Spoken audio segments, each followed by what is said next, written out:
upute o webinar. Prije nego što vam dam kratke upute o webinaru, samo bih naglasio da se ovaj webinar snima, and I will just switch to English to welcome you all and first give the word to Ms. Zorana Barišić. She's our NCP coordinator at the Ministry of Education, Science and Youth. Zorana, please. Thank you, Ivan. Good morning, everyone. It's my pleasure to welcome you all to the webinar and an info day on the mission on ocean and waters on behalf of the Ministry of Science, Education and Youth. It's my great pleasure to also welcome representatives of the European Commission, especially Mr. Sadaukas, who's also manager of this mission. So I have no doubt that you will get the best inside info that one might have before applying to the mission-related calls. So later on, I will also present measures and activities that ministries has been put in place to motivate you more to participate in Horizon Europe calls. But for now on, I would just like to welcome you all and wish you all a pleasant and successful info day ahead. Thank you. Thank you, Zorana. Just to give you a few words on the webinar rules. So as I said, the webinar is being recorded. We will distribute on our YouTube channel the recording so you can visit it afterwards. You will also receive all the presentations from today's speakers, and you can ask your questions for the speakers in via Slido, and which my colleague will share in a moment. And with that, I would like also to welcome and express our gratitude that the representatives of the Commission are here with us, especially Mr. Sadaukas, who is the Deputy Director General of the DG Mare and our Mission Oceans Manager. And so, Mr. Sadaukas, the floor is yours. Thank you for being here with us. Yes. Good morning. I hope you can hear me. Let me check. Yes. Yes, very good. So first of all, thanks a lot to this opportunity to organizing this meeting. It's very, very good that countries individually, not only in group but also individually, they look into the opportunities and the specificities of the missions, what they bring, also what their limitations really are, and what they can do to them. And Croatia here, I can tell you, is a very important country for a number of geographical reasons, because there you cover not only what we call ourselves the Mediterranean lighthouse, and I'll come to that just in a minute, but also you're on Adriatic, and also you are part of the Danube sea basin. So you are straddling several geographical areas which are extremely pertinent, and that's why I can't imagine mission success without Croatia's participation. But first of all, indeed, thank you for also presenting me. I'm the mission manager, and I'm indeed Deputy Director General for the Maritime Affairs and Fisheries in European Commission. And as most of you know, the missions were launched by Horizon Europe in 2021 to support Europe's transformation to greener, healthier, more inclusive and resilient society. And here we are today, having just launched for the Mission Work Program 24, a fourth wave of calls with a budget of 127 million euro. Together with us, we have Roberta Zobi, who will stay through the end of your event, and who, unlike me, was from the very start at the mission's concept, and she is sort of the one of the persons of the engine room of the mission. So she will be able to answer all the very tricky questions in case you might have, especially after various exchanges later on. The mission, Restore Our Ocean and Waters, aims to achieve healthy marine and freshwater ecosystems through research and innovation, through citizens' engagement, through blue investments. And its objectives are, first, to protect and restore marine and freshwater ecosystems and biodiversity, to prevent and eliminate pollution of our ocean, seas, and waters, and third, to ensure climate neutral and circular blue economy.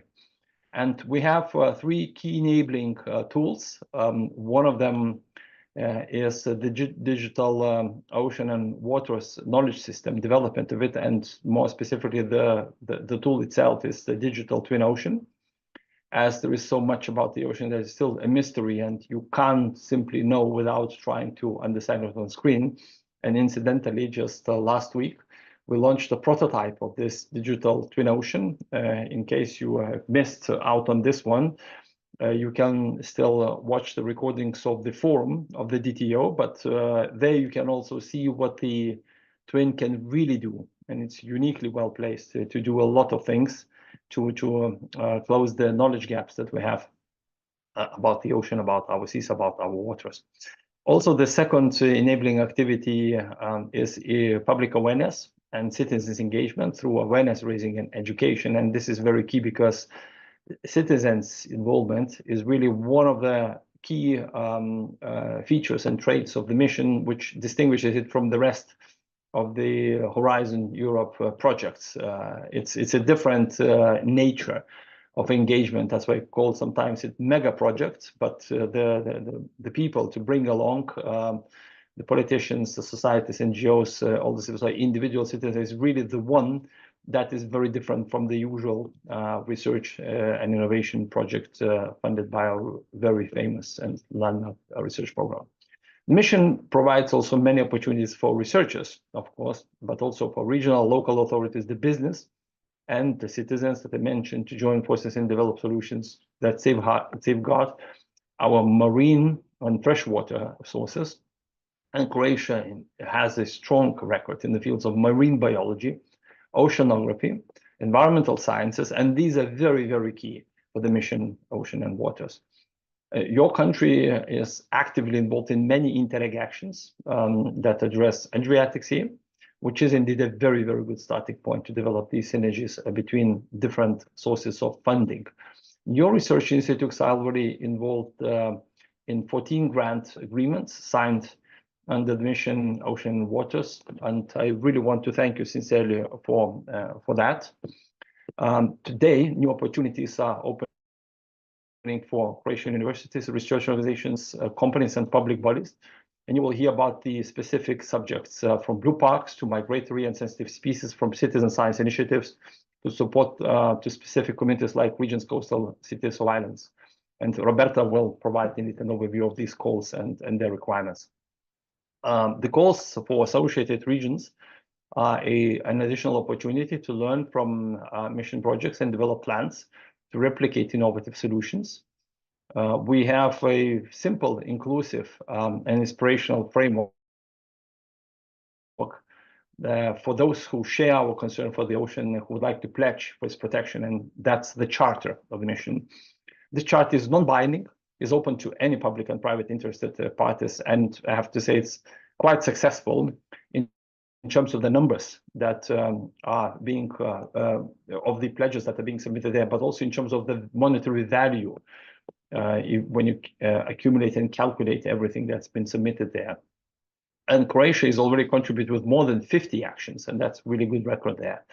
By applying for the calls and submitting actions under the mission charter, you are joining a collective endeavor and showing that to be able to translate our common goals into concrete and good disruptive solutions that are needed for the ocean.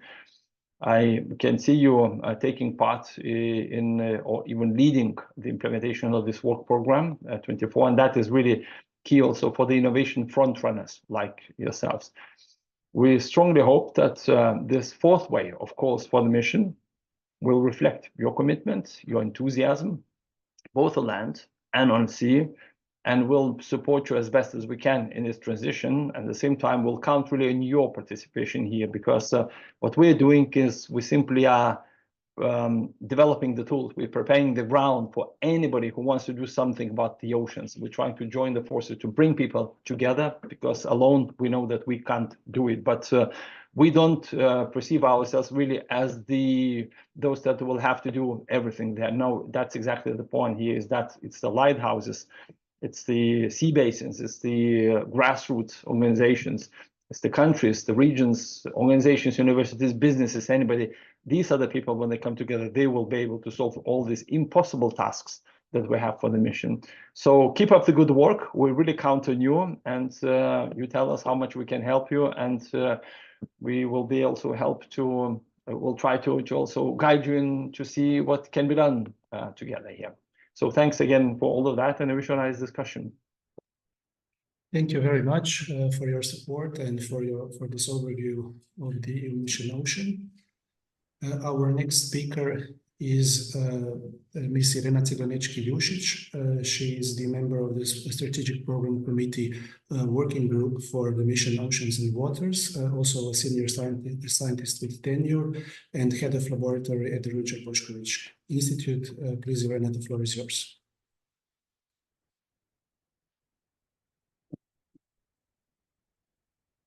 We cannot hear you. Hello to everyone. My presentation is because I didn't share it. I was thinking that you are going to put it on. Yes, I can do that. Can you do it? Yeah. Yes. So hello to everyone. As Ivan said, I'm member of the working group of the Ocean and Waters. And today I'm going to present you the main activities of Croatia that actually directly contribute to the mission of Restore Our Ocean and Waters. And I hope the presentation will be here. Yeah, please, second slide. Yeah.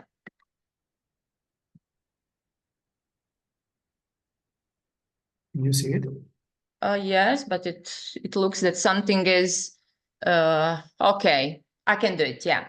First, I'm going to start with the conferences. So in the last year, in 1 year, we organized several conferences that are directly related to the mission action. And first and the second European Green Conference was held in Vodice, Croatia, last year in May, and this year just finished in June. And there are representatives of the EU and Croatian ministries, professional associations, non-governmental organizations, and the business and tourism sector participate in the panel sessions aiming multidisciplinary approach in the field of environmental protection and sustainable development and achieving a healthier lifestyle. Then in the process is organization of the 5th Scientific Expert Conference on Climate Change and Preservation of Marine Ecosystems of the Adriatic Sea with international participation. Last year it was organized in Krk, and this year will be organized in Zadar. And the motto of this year conference is interdisciplinary approach to considering adaptations, measures, and good practices in resolving issues caused by climate change and anthropogenic impact in the Adriatic Sea. Also, it is worth to mention the 8th Croatian Water Conference with international participation, Croatian Waters in Food and Energy Production, that was held in Porridge in November 2023. And the motto was production of their own food and energy is a priority task of each country, particularly in today's complex geopolitical circumstances, whose prerequisites is rational water management. Also, waters in sensitive and protected areas was organized this year in April. And sensitive and protected areas are important not only for the protection of nature and its biodiversity, but also for the preservation of their values for various human needs. Second slide, please. Please, can you change? Yeah, okay, thank you. Also, we organized several roundtable discussions aiming helping to introduce and raise awareness among the wider public about the certain topics, and also to raise awareness of importance of preserving of some areas in the Croatia as natural state as possible. So within the framework of scientific councils of the Croatian Academy of Science and Arts for Nature and Environmental Protection and for Natural Scientific Research of the Adriatic Sea, work is being done on the organization of 3 roundtable discussions on the following topics: purification of wastewater that ends up in the Adriatic Sea, then measures needed for additional protection of a unique marine environment of the Lake Zmajevo Oko in the middle of Dalmatia, and the present and the future of the Rječina River and the Voli. Please, second slide. Also, in the process are several monitoring activities, monitoring of seawater, surface waters, lakes, and rivers, as base for legislation and planning the sustainable economic development of marine and coastal areas. And within the framework of the reference center for the sea, the monitoring scientific and research activities of sampling and analyzing marine saplings along the Adriatic Sea is continuing. And the special focus is on monitoring of plastics.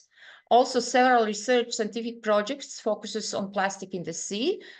Those projects are funded by Croatian Science Foundations, and some of them are Interreg, Adrian projects, and one of them just started, Adriatic Sea and Plastic and Microplastic Pollution from Freshwaters, an Adrian territorial change.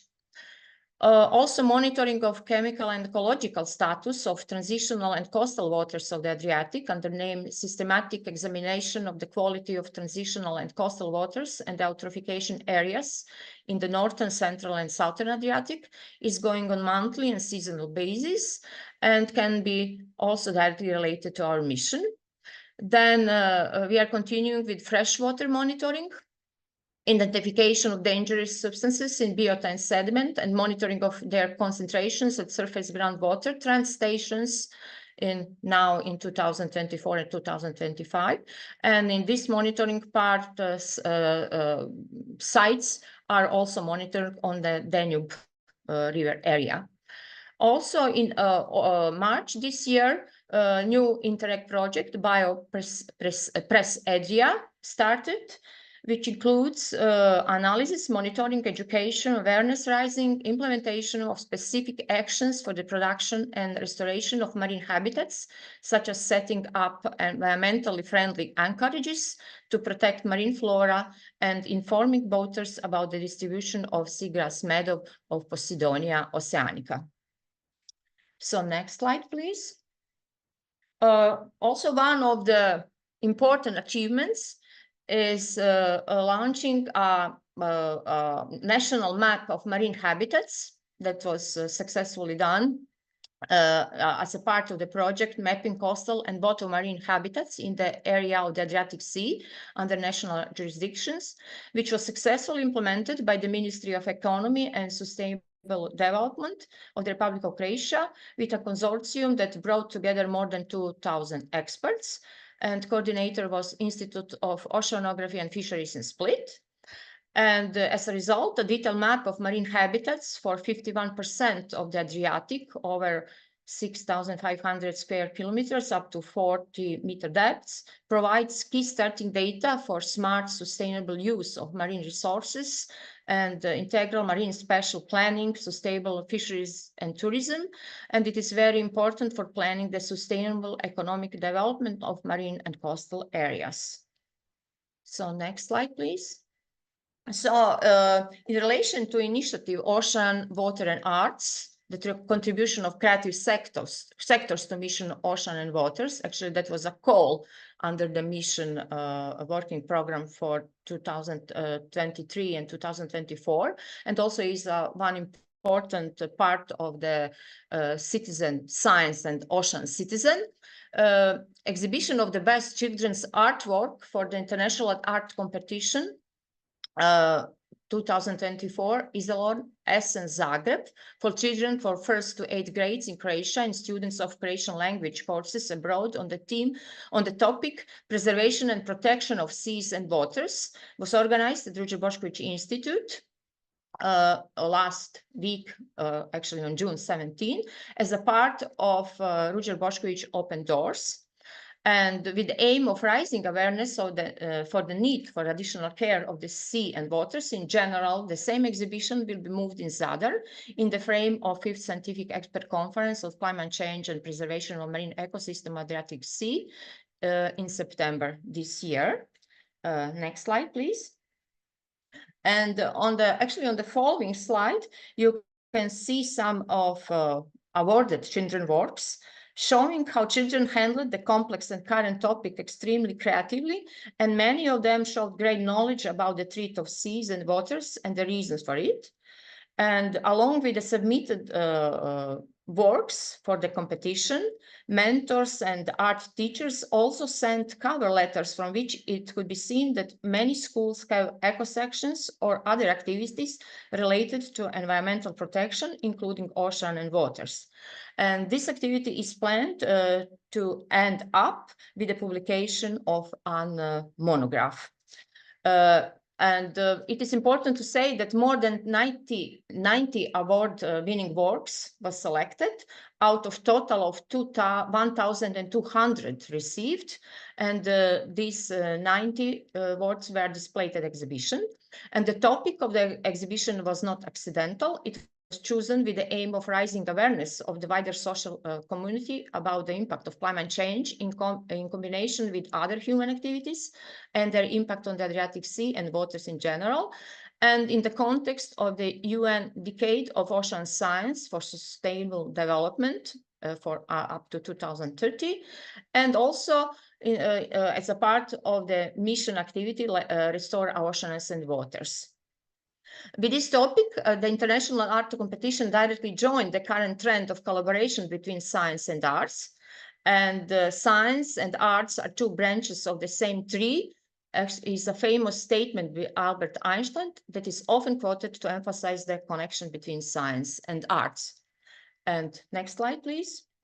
And finally, to conclude, I can say that all presented activities directly contribute to the objectives of the mission, of which Croatia is a member. But although they are not financed by the programs of the mission, but they represent the potential for applying projects within the current and also a new work program. And I will close my presentation with the usual words. The world rests with young people. So the initiative of the need for additional protection and care of the sea and waters should be spread through young people with their simple and honest expression. So thank you. Thank you, Irena, very much for this overview of the activities that are being conducted in Croatia regarding the mission Oceans and Waters. And our next speaker, which we are very welcome to have, is Ms. Roberta Zoppi from DigiMare. Roberta will present the new topics of the EU mission Oceans and Waters that have been adopted in April this year. So, Roberta, please. Thank you very much. Thank you very much, and good morning also from my side. So I need to see how I can show my screen. So, okay, I think, is it okay? Can you see something? Yes, just you need to put it in full screen mode. Okay, great. Here. Okay. Yes, great. So today I'm here to present to you the work program 2024. This is the fourth work program under Mission Ocean and Water that has been launched and implemented since 2021, so since the launch of Mission Ocean and Waters. The work program was adopted on the 17th of April 2024. Calls are now open, and actually you have the opportunity till the 18th of September to prepare proposals under the topic which are now open. It seems still a long deadline, but actually I really invite you to start already now preparing your proposals, because good proposals take a lot of time to be prepared, and actually the competition and the selection procedure are very hard. So start now, build strong partnership, address the objectives that are described in the topics. It's very, very important to really look for the main objective, read carefully the scope of the proposal, and try to address as much as possible all different issues which are mentioned in the topics. Now, just a few words to put the work program 2024 in context. So actually, as it was the case for the previous work program, the work program 24 follows the impact-driven logic of Horizon Europe. Our topics are there also through research and innovation to contribute implementing major EU policies, like, for example, the EU biodiversity strategy, the Zero Pollution Action Plan, all the different actions and objectives which are included in the communication on a sustainable blue economy. Also, the more stringent objective of the nature restoration law, which is still under discussion. Of course, our priorities are based on the mission implementation plan, where you also find the three major objectives of the mission. One being about the protection and restoration of marine and freshwater ecosystems and biodiversity. The second one, it's about prevention of pollution and elimination of pollution. And then the third one is to contribute to making the blue economy sustainable, carbon neutral, and resilience. And the different objectives are complemented by two enablers. One is the digital twin of the ocean, and the second one, all the activities linked to citizens' engagement and citizen science. It was already said, you know, the mission we work our work addresses three major sea basins and one river basin. The three basins on the sea are the Atlantic and Arctic, the Baltic and North Sea, and the Mediterranean Sea basin, whilst as far as the river basin, we address in particular the Danube River. This doesn't mean that when topics addresses one or the other basin specifically, doesn't mean that participants from any country in the European Union, but also any associated countries to the Horizon Europe framework program are also welcome to participate. So the participation of entities from certain specific basin in some cases is mandatory, but of course, as I said, partnership can be much broader and beyond the countries of one or the other basin. And then a couple of, let's say, important issues. Many of the topics are demonstration types of projects. So we want to really see the technical, economic, and societal viability of innovative solutions are really demonstrated. Very often we even ask to have demonstration on the ground with specific use cases or demonstration sites to be identified. The technology readiness level is generally between 5 to 8, but more specifically very often because of the demonstration nature of the activities between 6 and 8, 7 and 8 TRL. There is also this concept of associated regions, which is embedded in many topics. And this concept is very important because it's the way through which we want to support the replication of the solutions which are developed and demonstrated in the project replicated in other parts, in other regions across Europe. And then there are, on one side, specific topics on citizens' engagement, that the case of the ones that were mentioned by Irena, but many of the topics also embed activities to engage with the society or to get support from citizen science type of activities.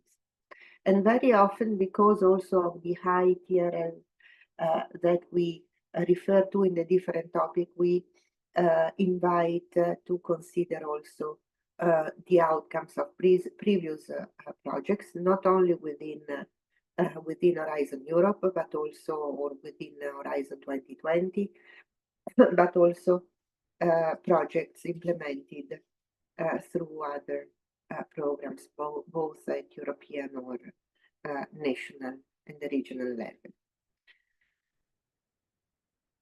The Work Program 2024 is organized around two main goals. The first goal is more thematic, so there are topics addressing specifically protection and restoration or certain aspect linked to the blue economy. Whilst the second call is, let's say, more open, more bottom-up, and it provides support to communities of actors to ensure that the blue transition is really implemented in specific and by specific communities. And then in the work program, on top of the topics, there are also other activities, like, for example, support to the organization of events, support to the monitoring of the mission, and also specific studies. So moving to the topics, the first one, topic 0101 is on the European Blue Parks. This is a recurrent topic because the Blue Park Initiative is one of the ways through which we support the achievements of the establishment of marine protected areas. So we support the achievement of the 30% and 10% targets relating to marine protected areas and strictly protected areas respectively. So in 2024, the idea is to address offshore marine protected areas, so to provide evidence for the future establishment of offshore protected areas. By offshore protected areas, we refer to areas beyond 12 nautical miles. And the activities include mapping of the distribution and condition of benthic and pelagic habitats, assessment of different types of pressures, but also scientific evidence for conservation measures and also for the establishment or the enlargement of marine protected areas. For this topic, we have allocated a budget of 11 million, and we do expect one project to be funded. So this will probably be a very competitive topic because we only expect one project to be funded across the whole Europe. Then second topic, topic 0202. This is a topic addressing specifically the Danube river basin. And it is about the protection and restoration of migratory fish habitats.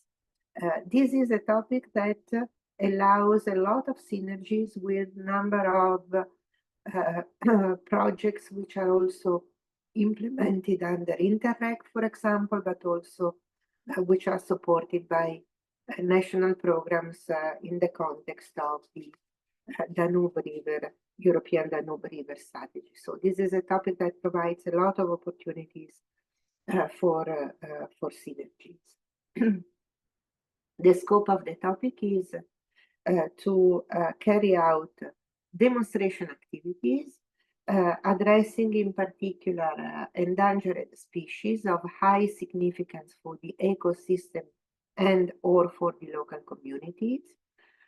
We refer to migratory fish, migratory species, and activities should also combine research and innovation for a better to produce new knowledge for habitat viability, accessibility, and connectivities, and combine this knowledge with protection and restoration of critical habitats, in particular spawning areas, nursery feeding, and wintering grounds. We have allocated a budget of 15.6 million on this topic, and we expect 2 projects to be funded. There are some important conditions that I would like to mention here, because as I said, in some cases, topics addressing one or the other basins have this requirement of involving at least 3 member states and associated countries belonging to, in this case, the Danube River Basin. And this topic also implements the concept of associated regions. So in preparing the proposals, you also have to consider that a budget should be set aside to be able to implement the associated regions theme. Moving forward, the next topic is 0103, and this is a topic addressing the 3 sea basins of the mission. The topic is on reducing the environmental impacts of fisheries on marine species and habitats. This is a very important topic for the mission, because it is the way through which we contribute to the implementation of Marine Action Plan that was adopted beginning of last year. So now we are implementing a number of activities to support the implementation of Marine Action.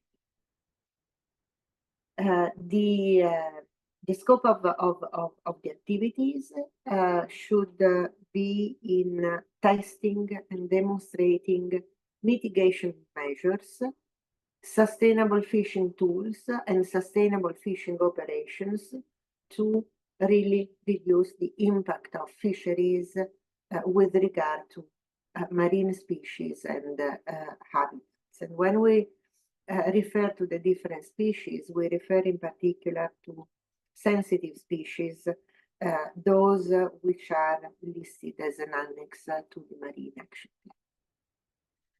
Activities should also assess the operational feasibility in commercial fisheries of the different tools and measures which are developed.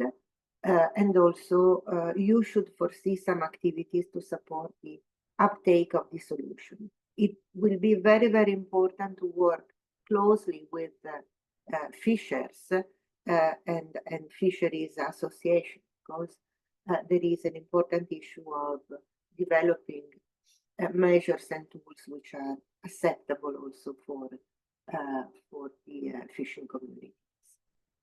Again, here we have the condition of involving the different organizations from the different member states and associated countries of the 3 sea basins, and demonstration should take place at least in 3 member states or associated countries in each basin. Here we have allocated an important amount, because the budget for this topic is of the order of 24 million, and we expect to support 1 project per basin, so 3 projects as all in all. And then we have an important activity, which is as mentioned at the beginning, citizen science and citizens' involvement is an important pillar for Mission Ocean and Water. And topic 0104 is about science for community. So the idea behind is to establish a marine citizen science network, bringing together all different actors which are active in data collection and citizen science. Information and data collection should be based on FAIR principle, so findable, accessible, interoperable, and reusable. And activities should make sure that they are integrated in existing platforms like EMODNet, like the Blue Economy Observatory. And since all these activities will also provide new data, it will be important to make sure that these data are can be made available in the future under the context of the European Digital Twin Ocean. The topic also asks for 2 use cases to show that to support the deployment of tools that underpin citizen science initiatives. We have allocated 2 million to this topic, and we expect to support 1 project covering as many member states and associated countries as possible.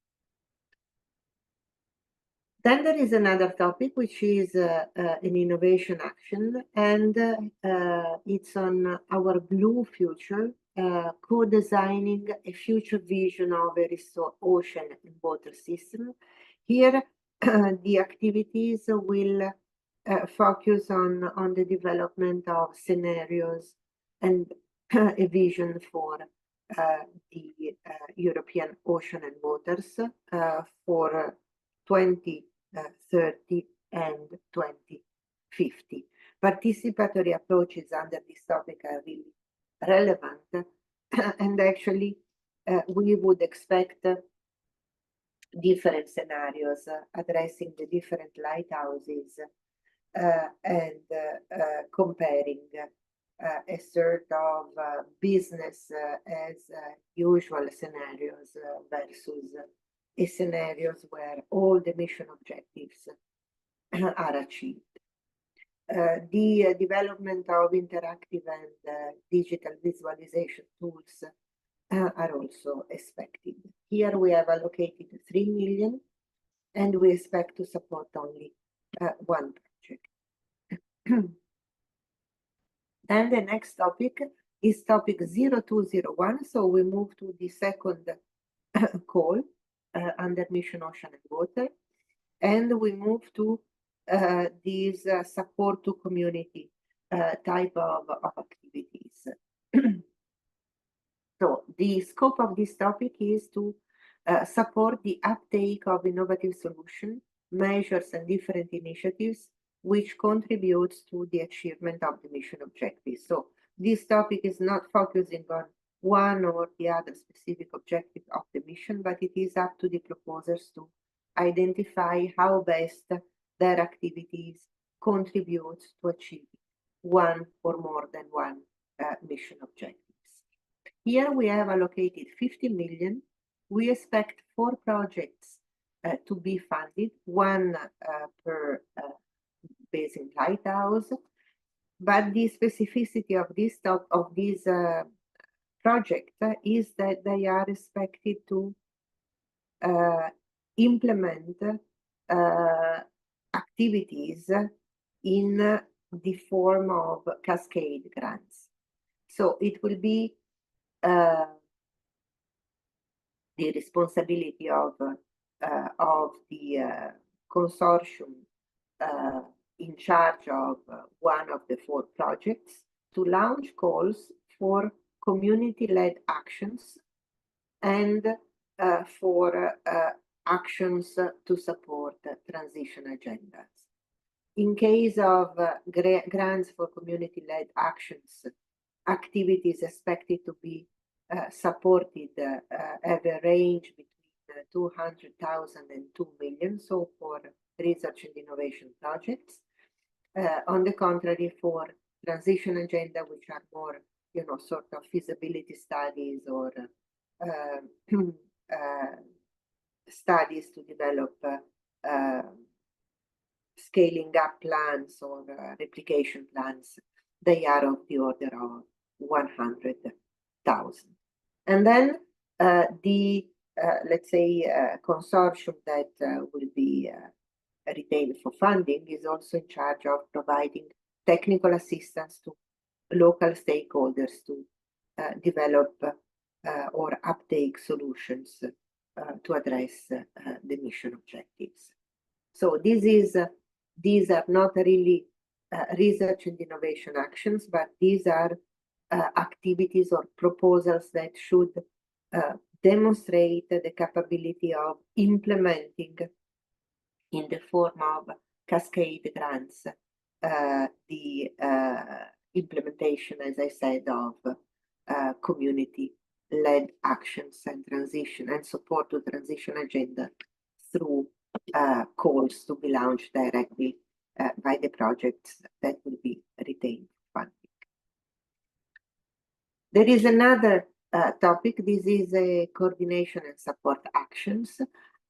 It's the idea behind is to promote a coalition of mission important actions, so to allow networking, coordination, exchange of good practices, twinning or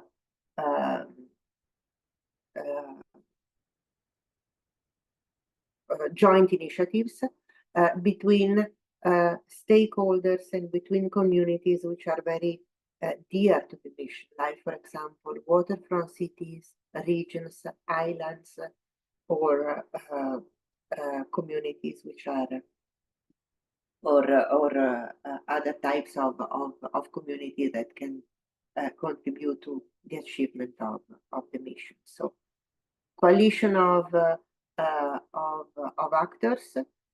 We have allocated 4 million and we expect one project to be funded.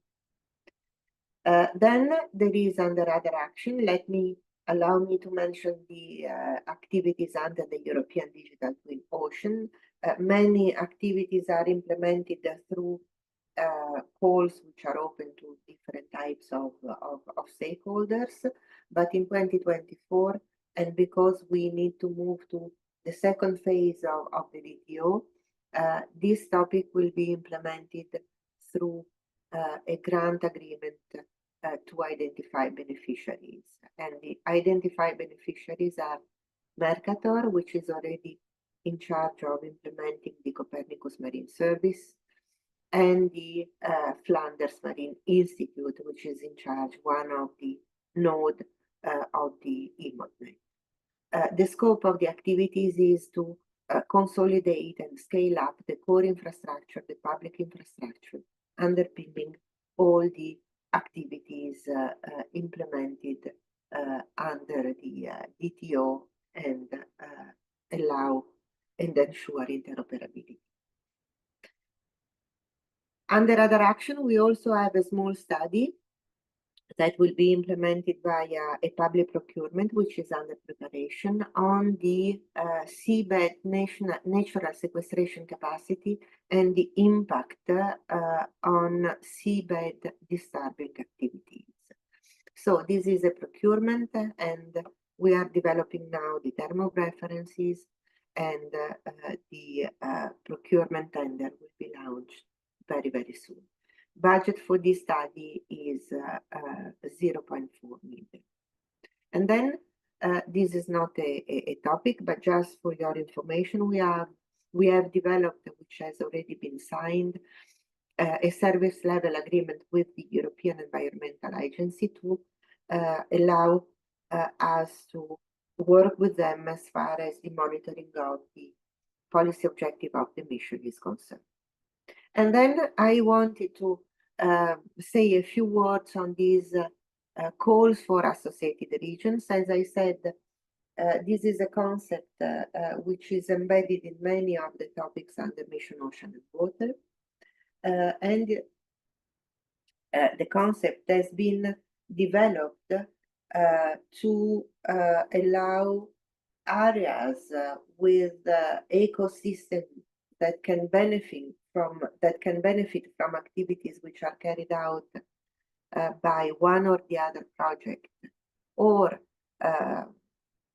less developed regions that can benefit from cooperating with the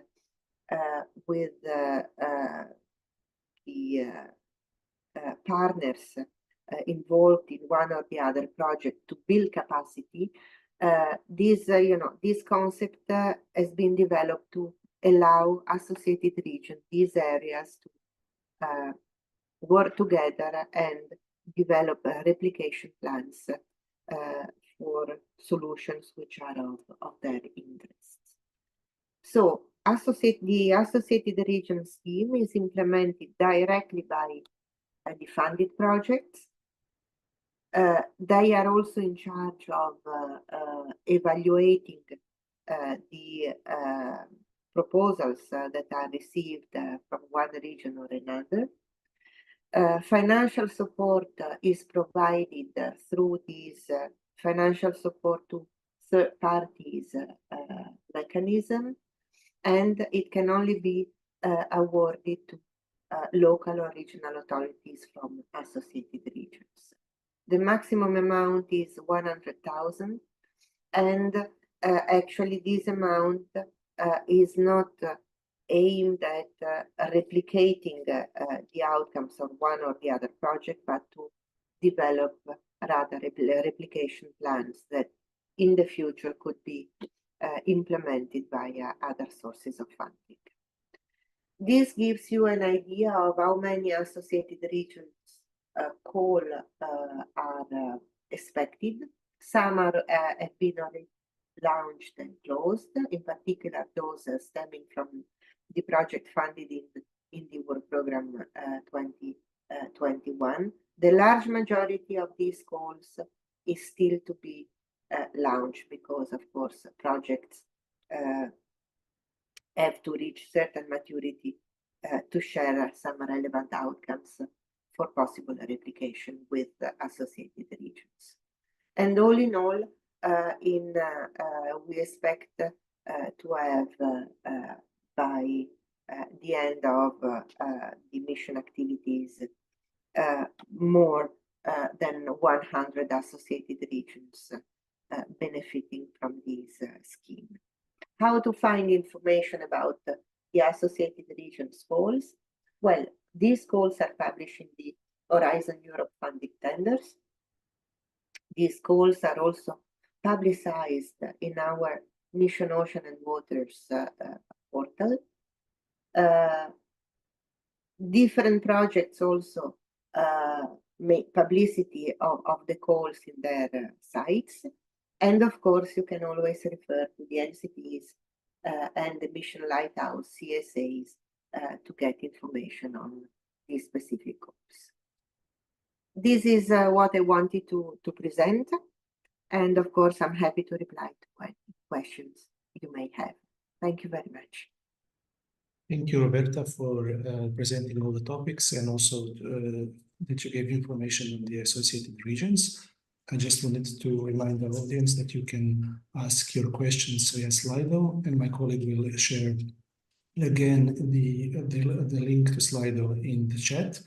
Now we have a block of presentations on successful projects that are being implemented in Croatia and funded through Horizon Europe Mission Oceans and Waters. So first I would like to invite Mr. Filip Miketa from the company Biomi. Mr. Miketa is the CEO of the company, and he will give us a presentation on the project Remedies and Inspire that are funded through the Mission Oceans and Waters. Filip, the floor is yours. Thank you, Ivan. Well, good morning, everyone. As Ivan mentioned, my name is Filip Miketa. I'm a CEO of Biomi company from Croatia, and I would really like to thank you for inviting us on this important webinar. Ivan, should I share or you will share the slide? Roberta, I think you're still sharing the slide. I should share it.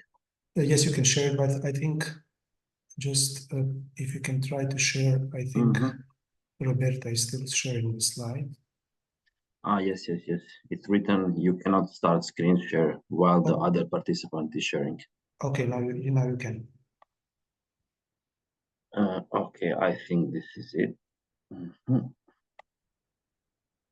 I should put it in this mode.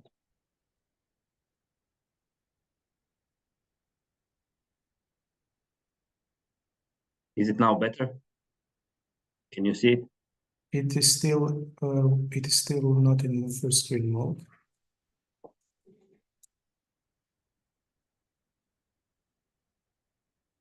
Perhaps it sometimes happens, so perhaps I can share it. I can share the presentation. Maybe it's better that you share it. Sometimes it's stuck, but I should now stop sharing. Okay. We go. So can I start?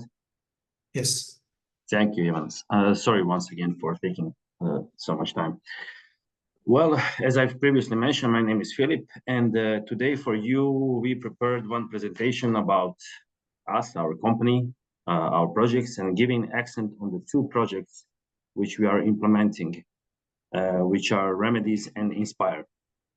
Also, I need to mention that the presentation was prepared by our colleague Ivona, which is also here, and I would like to thank her. And please, next slide.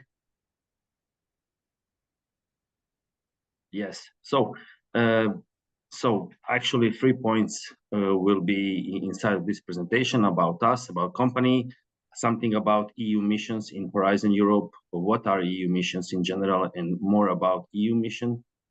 And the third point will be Project Remedies and Inspire. Please, next slide. I'm sorry for, please, next. Okay, so who we are. Who are we? So BioMe is R&D company dedicated to the production of bio-based, biodegradable, and different compostable thermoplastic materials, and also different products from these materials, mainly used for primary, secondary packaging applications, but also lately in agro sector applications such as mulch films and other products which are biodegradable in soil. So we are SME. Our team has 10 employees, and we are continuously growing. We are a family-owned company founded in 2017, and we are R&D oriented. Up to now, we implemented and we are still implementing 17 different EU-funded projects under Horizon program. So I think when I mention Horizon program, I think about Horizon 2020 and Horizon Europe. And we are the first manufacturers of certified compostable thermoplastic in Croatia, but also in this part of East and Southeast Europe. On this fact, we are very proud. Please, next slide. Yes, our research activities and main areas are divided into several pillars. First of them are research EU project, which I already mentioned. So our project priorities are in the framework of the Horizon program and also Horizon Europe, but also we are participating in one project related with European Green Deal, also Circular Bio-Based Europe CBE project, as well as missions. Also, we are developing our internal projects that we are developing MI family of materials, which are MI3, 6, 9, and different combinations and different formulations for different purposes and use. And also we are working on private R&D projects for the private companies, institutes, RTOs across the Europe. We are making tailor-made solution for material and different products. Please, next slide. Thank you, Ivan. So our BioMe role, BioMe in Horizon projects, as I mentioned, we are participating in 17 different projects, and currently, not currently, in Horizon 2020 program, we were one of the best performing private companies beneficiary from Croatia for the period of 2014 up to 2020. Every year we have around 20 different proposals. This is in the last 10 years, and we are participating in this program. Participation in this program enables small companies such as BioMe to research and develop sustainable materials, new products, processes, as well as technical solutions. On the right, you can see all projects where we are participating and which some of them are finished. And as you can see, the total number of the funding is really big. This is not only for us, of course. This funding is per all projects together, and mainly we are participating in demo action, innovation actions, where we need to reach TRL from 6 to 7, sometimes even 8, as well as in research innovation actions, where we are covering field between TRL 3 and TRL 5, mostly in TRL 5 in area projects. Please, next slide. Okay, now something about EU missions in Horizon Europe. Please, next slide. Yes, so what are EU missions? I mean, I suppose that all of you know, but maybe some of us don't understand it. So EU missions are novelty of the Horizon Europe Research and Innovation program for the years from 2021 up to 2027. And they put research and innovation into a new role, combined with new forms of governance and collaboration, as well as engaging citizens, which is really important. EU missions set out bold, concrete, and measurable targets, and they have ambitious goals and will deliver concrete results by 2030. There are several different parts of EU missions, such as adaptation to climate change, cancer, restore oceans and waters, climate neutral and smart cities, as well as a soil deal for Europe. Please, next slide. Thank you, Ivan. So rivers and lakes carry plastic waste from deep inland to the sea, and making them major contributors to ocean pollution. And plastic waste, whether in a river or ocean or on land, can persist in the environment for centuries and break down into smaller and smaller pieces.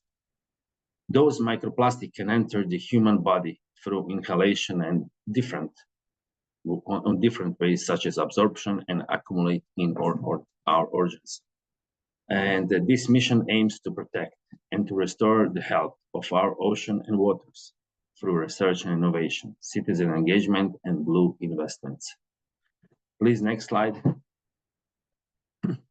Yes, actually, the mission supports regional engagement and cooperation through area-based lighthouse in major sea river basins, such as Atlantic Arctic, Mediterranean Sea, Baltic North Sea, and Danube Black Sea.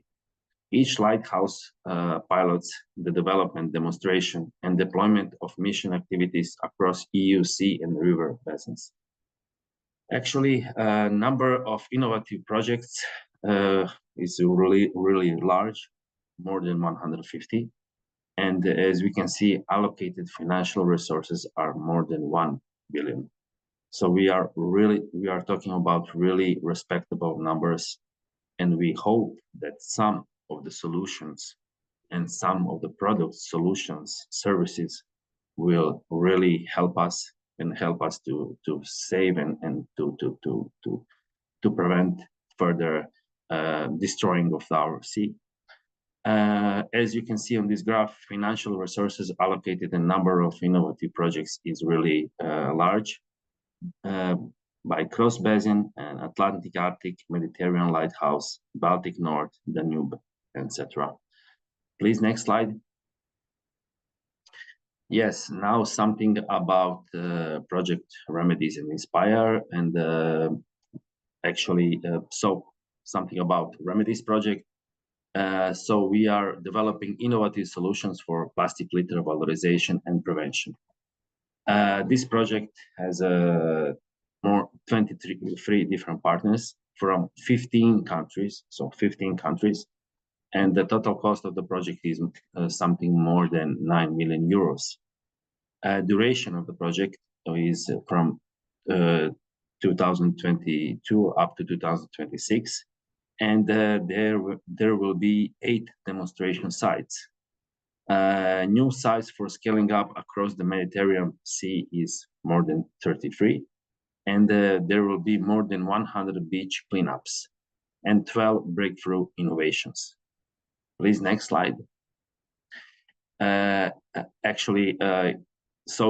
project was built around the 3 main pillars: detection and monitoring of plastic litter, collection and valorization, and prevention and zero waste.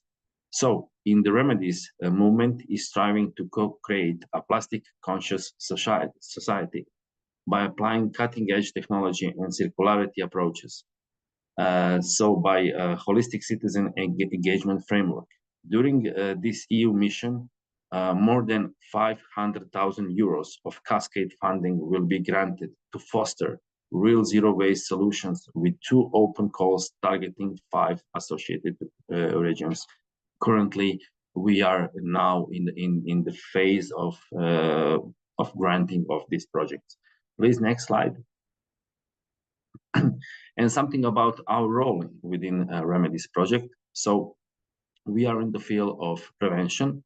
So actually prevention of the distribution of non-degradable plastic and zero waste by avoiding single-use plastic items and developing zero waste workshops and solutions across all demo sites and replication sites as well. The 4 technologies and innovation used in this pillar are anti-litter campaigns and zero plastic waste solutions, biodegradable fishing gear, zero waste cups and bottles, and zero waste natural cosmetic for tourism. In our role, BioMe in the Remedies project, it has contribution to the Work Package Free, circular solution for the prevention of plastic waste, and we are responsible for the production of bio-based zero waste formulations for waste cups. Also, BioMe will produce raw material and different formulations for bio-based and biodegradable fishing gears. So this is our core within Remedies project. Please, next slide. And also a few words about Project Inspire, which is related with innovative solutions for plastic-free European rivers. Within Inspire, we have 26 partners with a total cost of project more than almost 11.5 million euros. Duration is from 2023 up to 2027, and there are partners from 15 countries. We have 6 river use cases and 20 groundbreaking technologies and actions for the detection, collection, and prevention of the waste. Please, next slide. Well, Inspire Main's objective is to contribute to the drastic reduction of litter, macro, and microplastics in European rivers in holistic approach by bringing together 20, as I mentioned, 20 groundbreaking technology and strategic actions for firstly detection of the pollution present in the river and at the riverbank, collection of litter and microplastics at the riverbank and litter, macro and microplastics in the river, and prevention of litter, macro and microplastic to enter the river by collecting it from its waste stream before it can enter the river. So prevention is before entering the river. Please, next slide. BioMe role within Inspire project is actually same like before in the field of prevention of litter, macro and microplastic to enter the river by collecting it from its waste stream before it can enter the river, and by developing different biodegradable alternatives for currently non-degradable polluting products, and to avoid they will further be used and arrive in the rivers as a litter. So again, in a field of prevention. Our concrete role in Inspire project is also contribution to one of the work packages. In this case, same like before, Work Package Free, circular solutions for the prevention of plastic waste. And we are responsible for the production of PHA-based mulch films and greenhouse films for agriculture purposes. It is important to mention that this PHA is derived from CO2, actually not using sugar as it is nowadays case. Another partner is using CO2 to create CO2 waste stream to create PHAs. So BioMe will apply PHA also, except these 2 products. BioMe will apply PHA-based coatings on the bio-based reusable, recyclable, and biodegradable substrates, which we are also developing. Please, next slide. I think, yes, actually, this is it from our side. thank you for your attention. If you have any comment, any suggestion, or question, please let us know. I will gladly reply. Thank you. Thank you very much for showcasing your company and your involvement in these two projects. Our next speaker is Mikučić from the Faculty of Mechanical Engineering and Naval Architecture of the University of Zagreb. Philip will present also two projects he and his team at the faculty are involved in, Ekodali and David. Yes, Philip, please, the floor is yours. So it will be me. So, Hrvoje Mikučić from the University of Zagreb, Faculty of Mechanical Engineering and Naval Architecture. So, thank you, Ivan, for the possibility to talk here today about the two projects. I will just later on have some few remarks on what has been already said during the previous presentations. Ekodali. So, Ekodali, just for you to know what the acronym stands for, is the ecosystem-based governance with Danube Lighthouse Living Up for Sustainable Innovation Processes. So what are we doing? So why isn't it changing? Okay, so I will not stay here for these slides because my previous speaker already was talking about this. So about the missions there are. So under which the mission, the Ekodali project is for the mission Ocean and Waters. And what has not been said, it is about the mission charter. So our project has the responsibility to help the European Commission to achieve the as much as possible input for the mission charter. So if you have the ability, so please scan the QR code that is represented here in the top right corner and put your actions that you are doing for the Danube, especially, not just for the Mediterranean in Croatia, because we need to put more emphasis on the Danube, and something has been shown in the previous slides from the previous presenter. Okay, so where is the Ekodali situated? So it is the CSA for the Danube Lighthouse, and it is actually responsible for gathering the all four innovation actions that are for the Danube. So Danube for All, Dalia, Davet Rest, and Restore for Life. So bringing that together and synchronizing the work that they are dealing with. I will not go into the details what the role of the CSA is, but it is on the mobilization of the community and the relevant stakeholders in the Danube Basin, and also to promote the new business models, support the innovation, the green innovation in the Danube Basin. So we are covering the whole Danube Basin, so the upper Danube, the middle Danube, lower Danube, and the Danube Delta. All in all, 17 partners plus one associated partner, which is the UK member, because we were when we were applying the project proposal, EU and UK were in a special relation at that moment, and they needed to switch to the associate partner. So we are let's say already a year and a half in progress, and a lot has been done. I will show you just some of the details that we are working on. So on the innovation, how to foster a stronger innovation ecosystem, bringing the community and the stakeholders together with the governance structures together. So we have also some ministries as partners, as associated partners also, and integrating this for the local economic development. So these are all of the partners. So they're ranging from SMEs, research institutions, public authorities, then we have some NGOs, etc.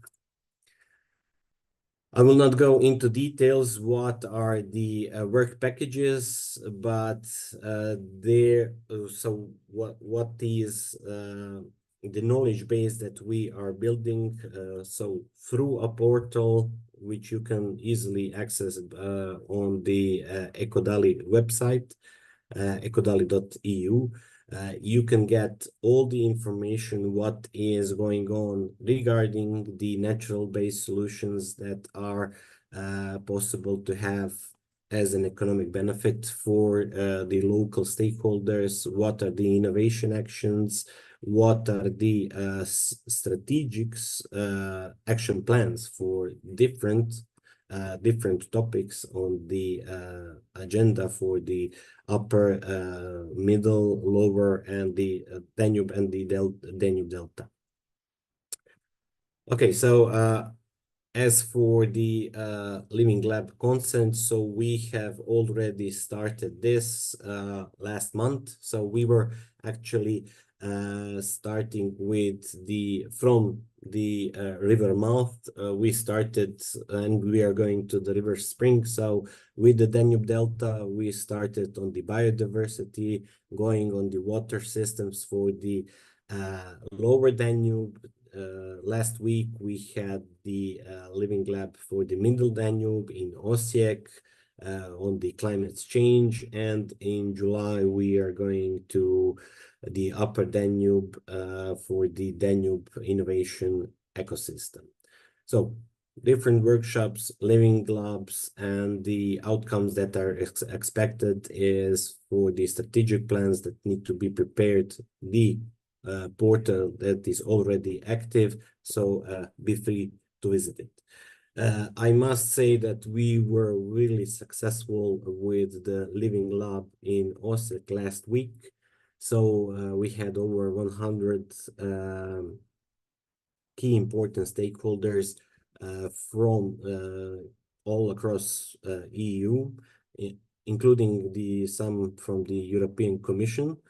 And it was really interesting to hear different objections, different comments, thinking along the Danube, what are the necessary developments needed, especially what are the needs from the local stakeholders.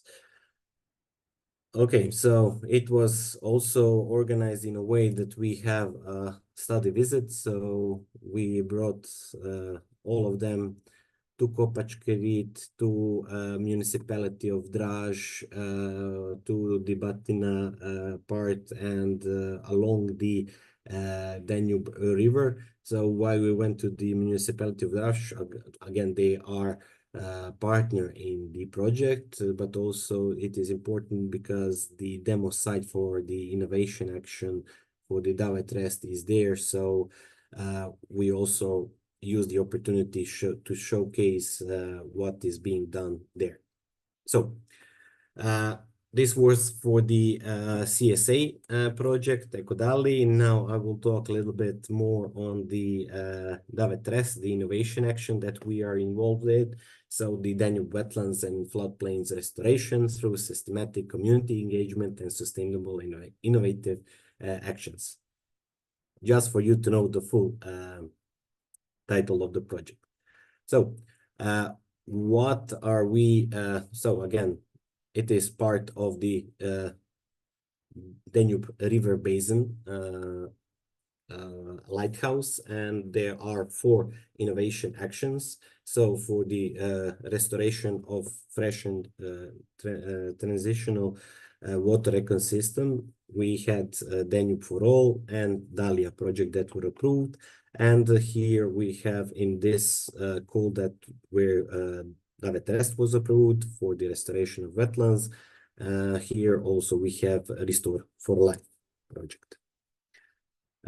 So for the Rest project, as you can see, we have partners across Europe, from Portugal, France, Germany to Ukraine and Moldova, to the most of the project partners that are along the Danube River, so in the Danube Basin. All in all, it is 48 months of duration of the project, and there are 3 demonstrating sites with sibling sites and pilot sites, which are replicating what are the major activities in the demo site. So we have the demo site in Croatia, Bulgaria, and Romania. Roughly, it is 9 million euros of funding for it. So, how the project is structured? It is structured in a way that it is building the local community, building the knowledge base, and also through the innovation action on the business opportunities that are for the local economic development of that region, which are rural parts, wetlands, etc. So what we have for the demo sites, so it is within the municipality in Drž in Croatia. Why it is important? Because it is on the junction of three countries. So we have Hungary, we have Croatia, and Serbia along this area where it is located. So a lot of planned activities, a lot of challenges here. So there are invasive species, excess nutrients, drainage, etc. So you can see on the left-hand side that how the nature is deteriorating when there is no available water. So from the upper picture where there is a lot of water, then you have a stable wetland, then how when the biomass is accumulating, and later on you have when there is no more fresh water available, then basically the trees start to grow, and then we have poor forests and not wetlands. For the Kalimok-Brashlan case in Bulgaria, for the lower Danube, there are also a lot of challenges and activities that are planned for the restoration of this wetland. For the Danube Delta, it is done on different locations throughout the Danube Delta, and there are planned several activities within this demo site. As for now I will go more into the middle Danube demo site. So what are we doing? So since we need to increase the repopulation of it is for the bird species, the birds, with the restoration of the wetlands, we need to provide them with the food. So the innovative let's say activity that we are developing together with local fish association is for them to have a green hatchery where they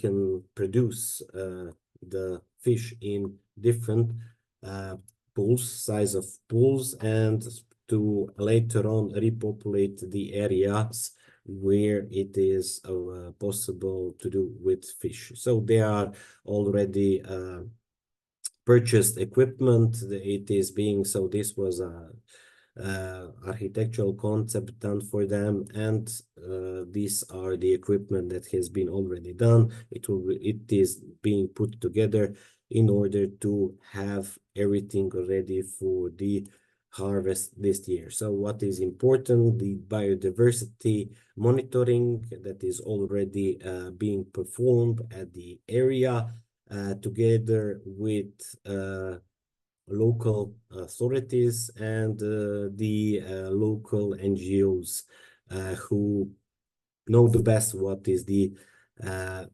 situation there. So you can see how this locations where the monitoring is being done look at, and it is quite interesting to go for the site visits. So also what is being done, the water and soil is being monitored to check what are the conditions there in order to have everything ready for the restoration activities. What has been done, so you can see here that this is on the border of Croatia to Hungary and Serbia. So already Croatian Waters, which is the main public authority for water management in Croatia, has done the conceptual design of what needs to be done in this project area. And you can see that these canals that are in the existing states, so the Lorencov Dunavac, Makalučki Dunavac, and Šarkanj Dunavac, Šarkanj Dunavac is being already now restored, but what needs to be done to have the fresh water movement through this area is that there are different variants that need to be examined and that were examined. So to explain you, this is the natural flow of Danube, so it goes from north to south, and to have the fresh water inflow in this area, it goes backstream. So this has been, the hydrodynamics have been analyzed. Few variants were done in order to start what are the examined positions. So this is how it looks like on the locations, studied location, to what needs to be done. So you can see that already grass is has started to grow in this area because there is no fresh water in that quantity available. You can see already also for the bushes that have been grown and some biomass that has been accumulated in this area. So different variants have been analyzed. So, and this is the location of the bank next to the Danube River. So preliminary activities have been done. It has been studied what are the elevation, what are the soil conditions, where the soil needs, when the dredging is being done, where to put it. And Croatian Waters analyzed 4 different variants. I will just quickly go through them. We don't have that much of time. And finally, it was concluded that this variant 4 will be implemented. So this is the concept that has been now approved. So the biodiversity monitoring needs to be done, and what will be done is this 500 meters will be dredged from the freshwater Danube to, just a moment,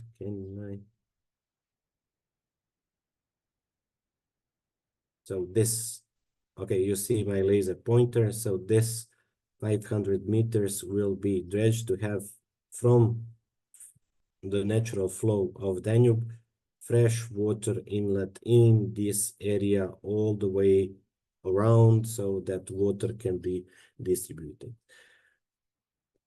Okay, and the quantitative analysis and the cost estimates have been done, and it has been analyzed what are the most cost effective and most possible variants to be implemented, and it has been the chosen variant was being what I have been showing you previously. That this will be a natural then flow of water through this wetland, and what is quite interesting that once that during the project period all the documentation is being set up for this activity, that Croatian Waters will implement this, and the cost is roughly 4.7 million euros. This is excluding the VAT, so all in all with the VAT that is roughly 6 million euros, and since the project is altogether 9 million euros, this is a very let's say a good showcase that with the project, such an activity later on, scaling up of the activity is possible with the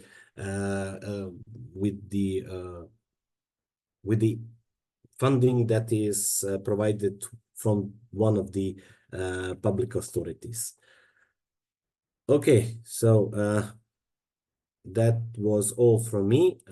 I would have just some observations that, if I may, from the previous speakers, or should I wait for the questions or and answers? So I summarized everything what has been done. So if you give me just 1 minute, Ivan, that would be nice. Okay, just 1 minute because we are behind schedule.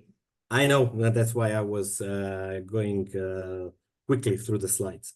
So a lot has been said about the mission Ocean. So, but I need to share my concerns with the. Okay, so I can stop sharing. Sorry. My concerns with the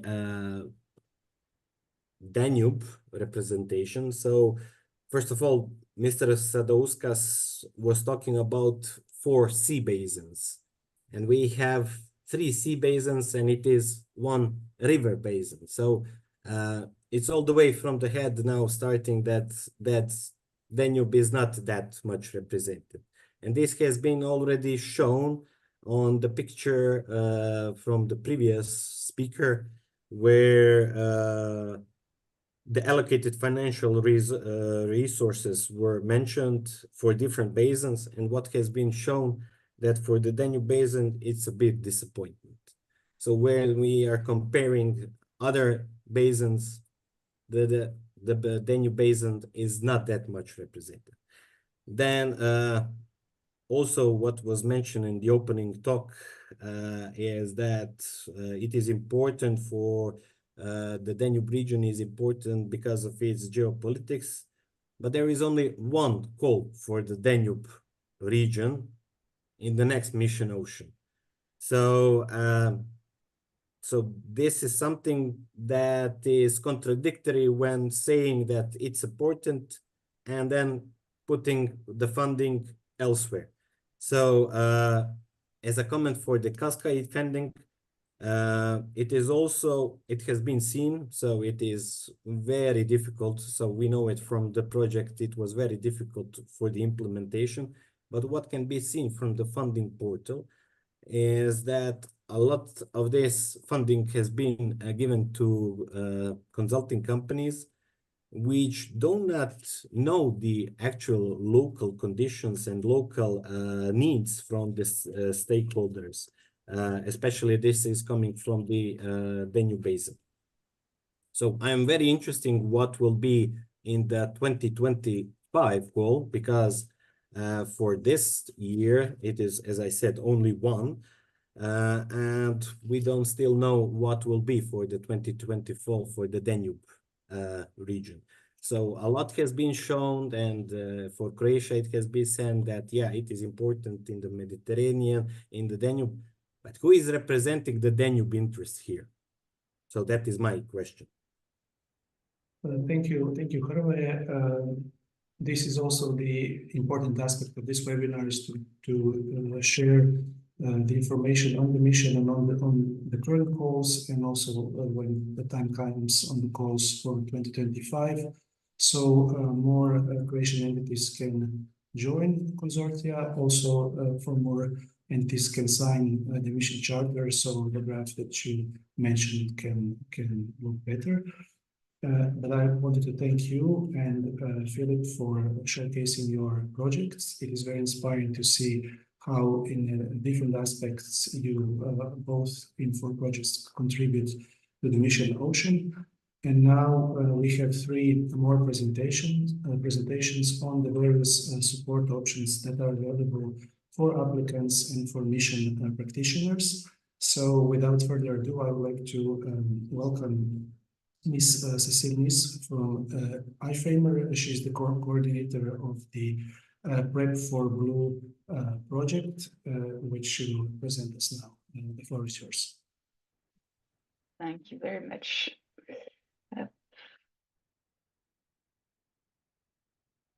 Okay, good. Do you see it well? Yes. Okay, perfect. So good morning, everyone. So I'm Cecile Nis from iFramer. Without further ado, let me present you a bit about Prep for Blue. So Prep for Blue is a project that started in 2022 and goes to 2025. It's a coordination and support action project with 18 partners from 9 different countries. So we spread over Europe, we're going to say, over the partners. Our main aim is to facilitate the successful first phase of the mission by developing co-creation and complementation modalities to prepare the ground for engaging citizen stakeholders. But not only that, we also help prepare like gap analysis in terms of business models, regulatory aspects, also different methodologies and so on. I will explain them a bit further. So Prep for Blue is not alone. We're in the whole, what I call the mission ecosystem. So Prep for Blue is the mother of the CSAs. So we're coordinating a bit the lighthouse CSAs, which are Atlantic Arctic Banos, Med and Ecodali. We share with them various orientations. Also, we try to fine-tune the direction of some of the elements. We also in regular contact with the mission implementation platform, which Vignetta is going to present later, and also a lot of contact with the mission secretariats. So Prep for Blue is not, we're going to say, directly in contact with the innovation actions and the research innovation actions, but if these projects want help, Prep for Blue can answer them or at least redirect them to the people. If you don't have the information, we most of the time are going to redirect the person to the CSA of your basin. And then for the EA and the REA, so IA is Innovation Action and RIA is Research Innovation Actions projects. For us, these are the ones that are mainly in contact with the governance structures, the stakeholders, and the citizens on the ground. We do have pilot actions in Prep for Blue, but we're not heading them alone. We're doing them hand in hand with the regional actors also. So Prep for Blue is structured in 6 different work packages. Each of them have different outputs, projects that can be of interest for mission contributors or people wanting to become a mission contributor. So the 5 main elements that will be of interest is work package 2, which is about the mission communication. So it's really about communication on the mission, ocean and waters, not only on Prep for Blue. Then we have a work package mainly on citizens engagement, another one on knowledge management and knowledge transfer. So this is solutions transfers also. Another one on the business and regulations aspects, and another more on stakeholder engagement. So we distinguish the stakeholders and the citizens. So for us, stakeholders have like kind of a role of an expert. They intervene in the context as, we can say, their job, for example, representative, and the citizens are really the people on the ground. The citizens are one kind of stakeholders, but the citizens are represented by citizens associations, for example, for us and stakeholders. In terms of communication, there are several elements and projects that can be of interest. So we have a digital academy that has been created by the Digital Training Institute. That digital academy is really a help for projects to elaborate their communication on their projects. So to create social media campaigns, their agenda of communication, how to upskill teams, and so on. So you have, for example, toolkits of how to do some things. You have templates also. So this digital academy elements are accessible to people that have signed the charter or are a mission project. All the social media, these are open to everyone.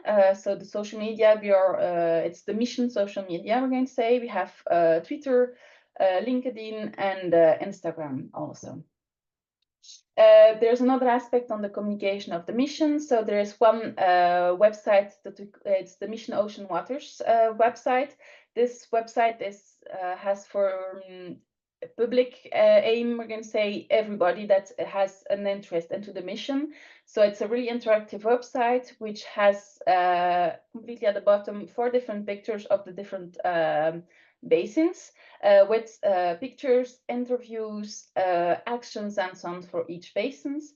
And there have also been, on top of that, we have youth campaigns that have amplified some of the messages of the mission oceans. Then in terms of the citizen engagement, there has been 9 webinars up to now that have been done. The recordings are available to everyone on our YouTube channels. So these webinars were targeted to answer some of the requirements of the Mission Ocean and Waters calls. So for example, participation of citizens assembly, social inclusion. You also had social marketing, the European Solidarity Corps, how to implement them, how to reach out to them, and so on. So I will leave you to discover them. It's really, really interesting. And if you have any questions, the people are still reachable to answer them. Then another element of the citizen engagement is a toolbox for how to engage citizens. So that toolbox is available on our website. It's a toolbox of helping you to determine when to engage citizens, which citizens you want to engage, when do you want in the process of the project or in the process of implementing different actions and so on. When can you add them? So that toolbox has been out since a year now, and it's going to be updated soon again. On top of them, we also have database of more than I think we're around 1,000 citizen science initiatives. So that database is accessible to everyone on our website Wavelengths. So you have more than thousands of citizen science initiatives across Europe that contribute in one way or another to the mission, or could become contributors to the missions also. And this database also had led to a report about the good practices and the recommendation of citizen science initiatives. We then have more the stakeholder engagement aspect. So we have a stakeholder engagement guideline that's available also online. And we also have an online toolkit with 47 stakeholder engagement methods that each of them have an individual fact sheet. So for each of these methods, you have the different elements of preparation, who to involve. You also will have later on parts dedicated to which projects already have implemented that method and which region and so on. So it can be useful also to reach out to previous projects that have done that. For this stakeholder engagement, we also have a help desk and capacity building. So the help desk of Blue is live. It's complementary to the help desk of the mission implementation platform. So we have a FAQ section, a panel of experts also. So you can look which type of expert you would need, and you can try to reach out to them also. And all the resources from Blue, but from the other CSAs also that are of interest. So I've talked to you about wavelengths already a bit. So our wavelengths, it's separated from our Prep4Blue websites, but it's part of the Prep4Blue project. And also wavelengths is work done by 3 different projects at least. So you have Prep4Blue, Blue Mission AA, and Blue Mission Banos that have contributed to wavelengths. Wavelengths is really useful for us in the context of the knowledge transfer and solution transfer in terms of the mission ocean and waters. So we have in wavelengths, we have different. I will go back to do that afterwards. So for the knowledge transfer tools and so on, we also have a document about the mission ontology that we are creating, and also how to manage how to do the knowledge management and knowledge transfer for the mission ocean and the waters. So how to ensure the identification, really detailing, and coming out with like we're going to say fact sheets for different solutions that are available on wavelengths, and the solutions are open for others to grab and reuse somewhere else. So wavelengths is really a big website. It's more of a repository of databases, we're going to say. So in wavelengths we have projects. So we have I think it's more than 9,000 projects that have been listed. So these projects are projects from the mission ocean and waters, but not only, from other types of goals also, that in one way or another can contribute to the mission ocean and waters. Through this project inventory, we created a stakeholder inventory also. So for each of these projects, several stakeholders were engaged. So you can then find the stakeholders by type, by country, depending on what you're looking into.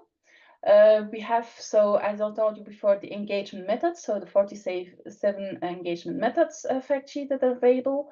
You have the citizen science database, and you also have a solution database. We have 2 others that are going to be arriving before the end of the project, one on the funding and one on the policy and legislation. So in workpage 5, I thought it's more about the regulatory and business aspects. So for that, there has been a benchmark overview of business models that respond to the mission objectives. What can be used in terms of existing business models? What has to be adapted? What are the suggestions of the adaptations? There also has been a huge inventory of the fundings available for a scale-up solution beyond 2025. So that's a recent deliverable also.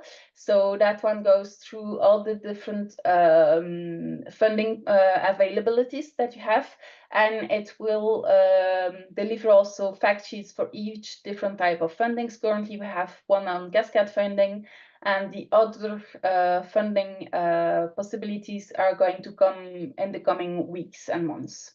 We also have a policy heat map that has been done, so mapping the policies and the regulations that correspond to the mission objectives, where are the missing gaps and so on, in order to bring forward a roadmap to success for future lighthouse projects also.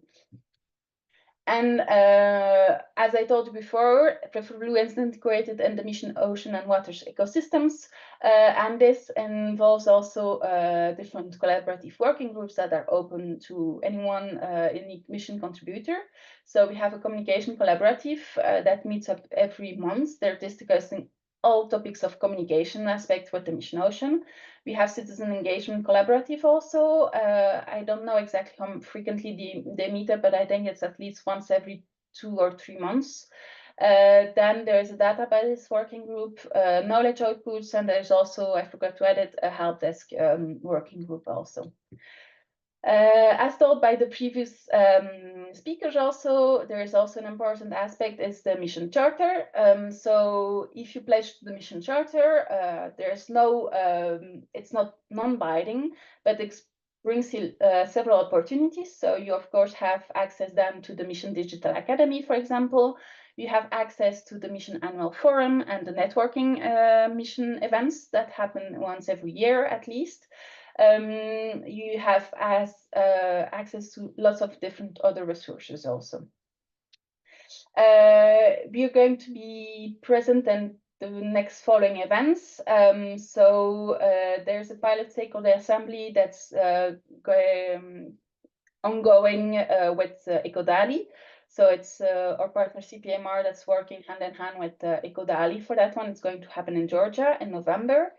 There's an event in France in November also, mainly we're going to stay focused on the Atlantic Arctic lighthouse. The commotion, I'm not sure about that one. I need to look. It's about communication aspects, but I don't have all the elements.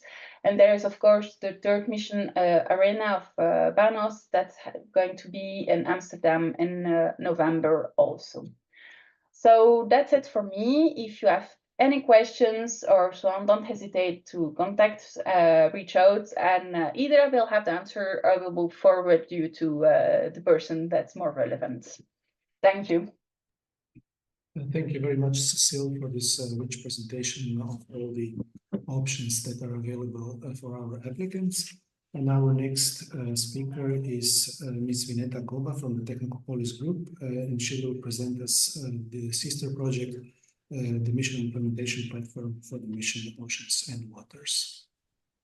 Hello, good morning, everyone. I will first try to upload my presentation.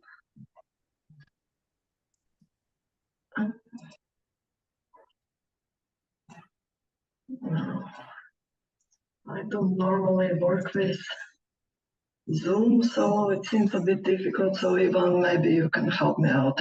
Yes, I will share your presentation. Thank you. So my name is Vineta Goba. I work for Technopolis Group, and the Technopolis Group is currently implementing Mission Ocean implementation support platform.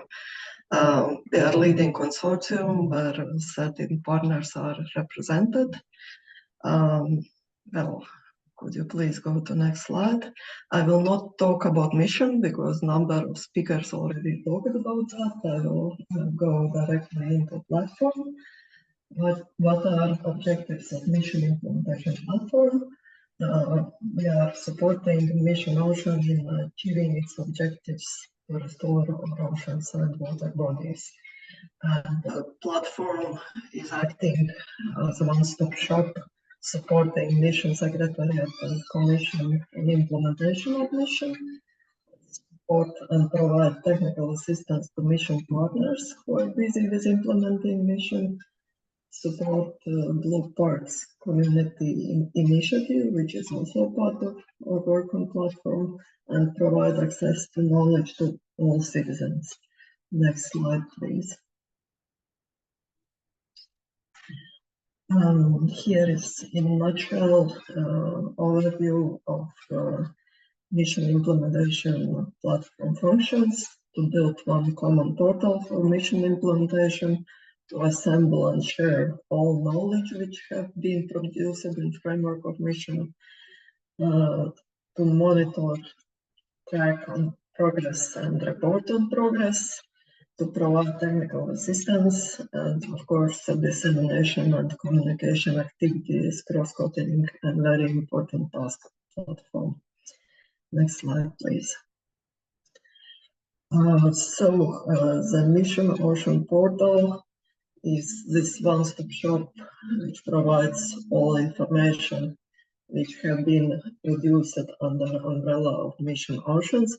You can easily find if you Google Mission Oceans service portal. I will also put a link later on into chat where you will have direct access to it. Next slide, please. Yes, and in Mission portal, for example, you can find an inspiration for innovative solutions. There are currently over 240 solutions already from EU projects and charter actions available in our database, which can be used for upscaling or replicating in other areas. Also, under this task, you can seek assistance for tailoring your research. There is help desk in the platform where you can submit such requests. Next slide, please. Also, a very important function of mission platform is to provide information about financing opportunities and instruments. And there are published all calls for proposals which are relevant, and additional information on other financial instruments, guide on financing of green energy transition, of fisheries and aquaculture, calls for proposals for associated regions, and so on.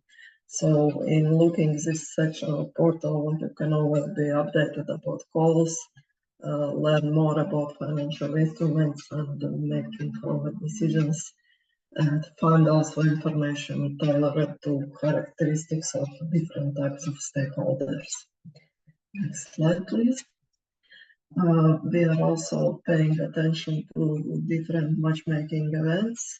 Some are organized by us, but we are also displaying relevant information when it's organized by others. Next slide, please. Yes, and of course there are various ways how you can get engaged, joining mission through mission charter, for example. There is a separate section on mission platform devoted to that, but also joining a mission annual forum and other events, such as we also organize regular events for Blue Parks community. Mission forum is an event which usually takes place in March, and the Blue Parks community events are at least 2 per year. One is in person and the other is online. So next slide, please. Mission charter was briefly touched upon, but mission implementation platform provides direct support and platform for implementation of mission charter processes and pledge system.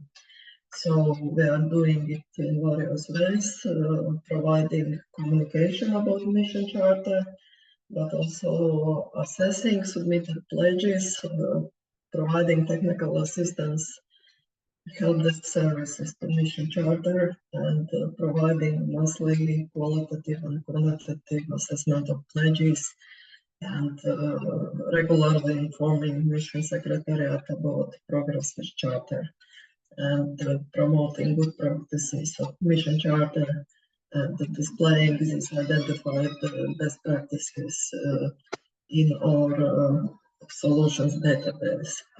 So we are also very closely working together with all CSAs to reach the target of 1,000 pledges under mission by the end of this year.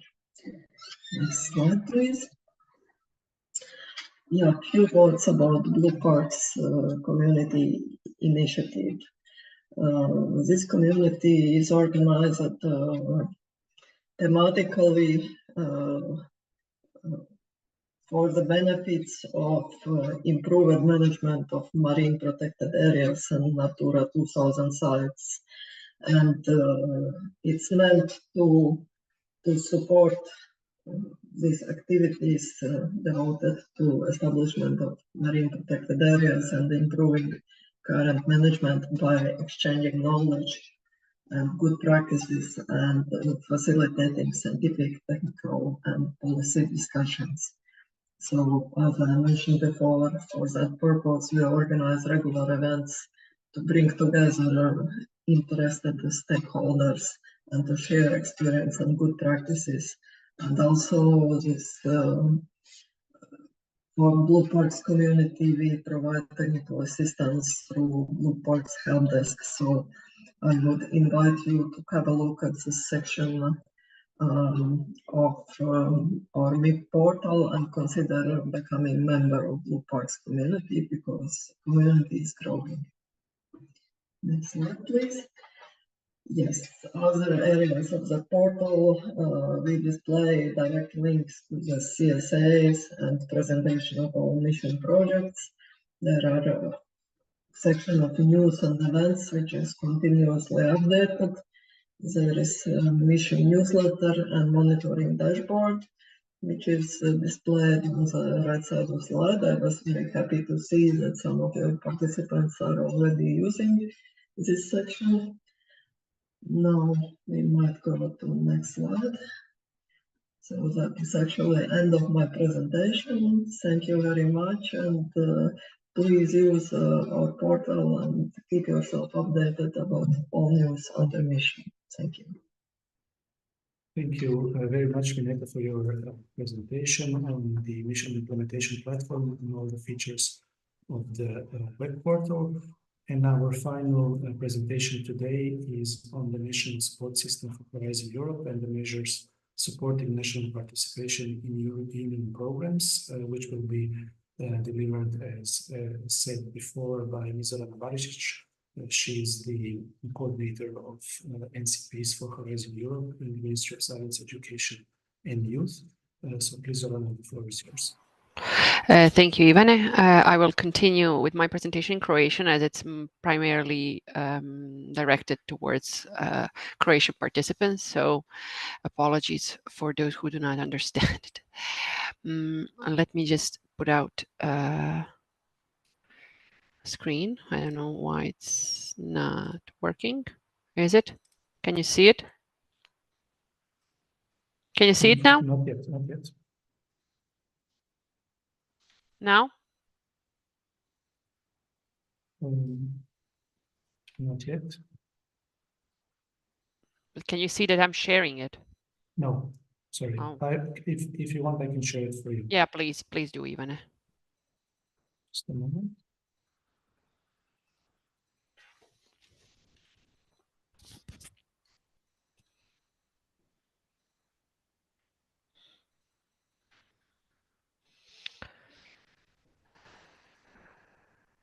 Možeš There ga you go. raširiti. Yeah, you Yes. can, yeah. Dakle, dobar dan svima još jednom.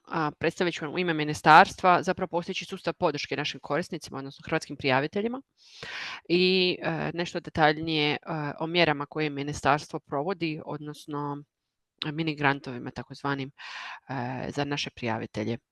Evo, za početak zapravo ovo su neke opće informacije o obzoru koje se danas vjerojatno već i čuli u više navrata.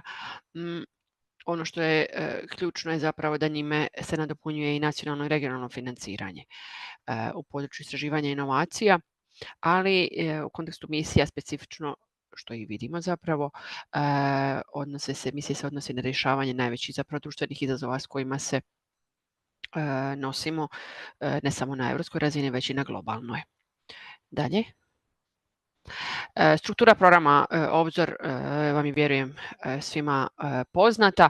Prvi stup je bottom up, što znači zapravo da sami utvrđujete teme koje onda prijavljujete u sklopu poziva Europskog istraživačkog vijeća, aktivnostima Marie Curie Sklodowska i istraživačkih infrastruktura. Drugi stup je već usmjeren i temelji se na različitim klasterima za koji su teme određene već po pozivima i na koje se onda prijavljujete sa odgovarajućim prijedlozima.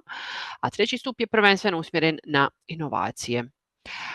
Tu je naravno horizontalni dio programa koji je usmjeren na države koje ponešto zaostaju u odnosu na intenzitet istraživanja i inovacija, i Republika Hrvatska spada nažalost u jednu od tih država, međutim isto tako upravo zahvaljujući tome i dostupna su je sredstva i ovog dijela programa, takozvane widening aktivnosti. Dalje. Na ovom slajdu možete vidjeti tekuće stanje. Naime, trenutno smo na pola puta do programa Obzor Europa. U zagradama možete vidjeti, ovim krajnjim zagradama možete vidjeti rezultate nakon 7-godišnjeg razdoblja prethodnika, odnosno Obzora 2020.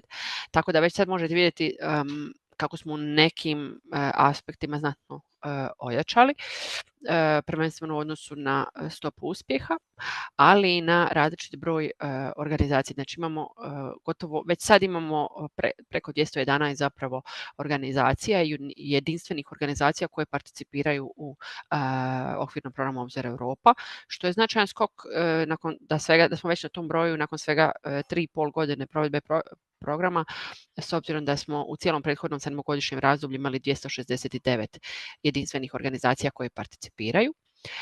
Isto tako možete vidjeti da je isto značajan skok i u odnosu na sredstva koja su povučena, ugovorena kroz program Obzor Europa. Znači već sad smo na gotovo 97 milijuna eura po ugovorenosti, dok smo u cijelom prethodnom razdoblju imali 138 milijuna eura ugovoreno. Dalje.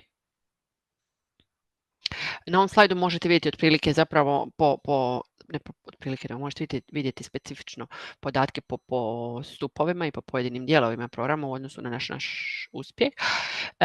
Vidite da daleko imamo najveći uspjeh u Marikiri u odnosu na broj ugovorenih projekata, dok je u ovom drugom stupu strašan uspjeh bilježimo u 5. i 6. klasteru, u 6. prvenstveno u odnosu na stopu uspjeha koja je izvanredna.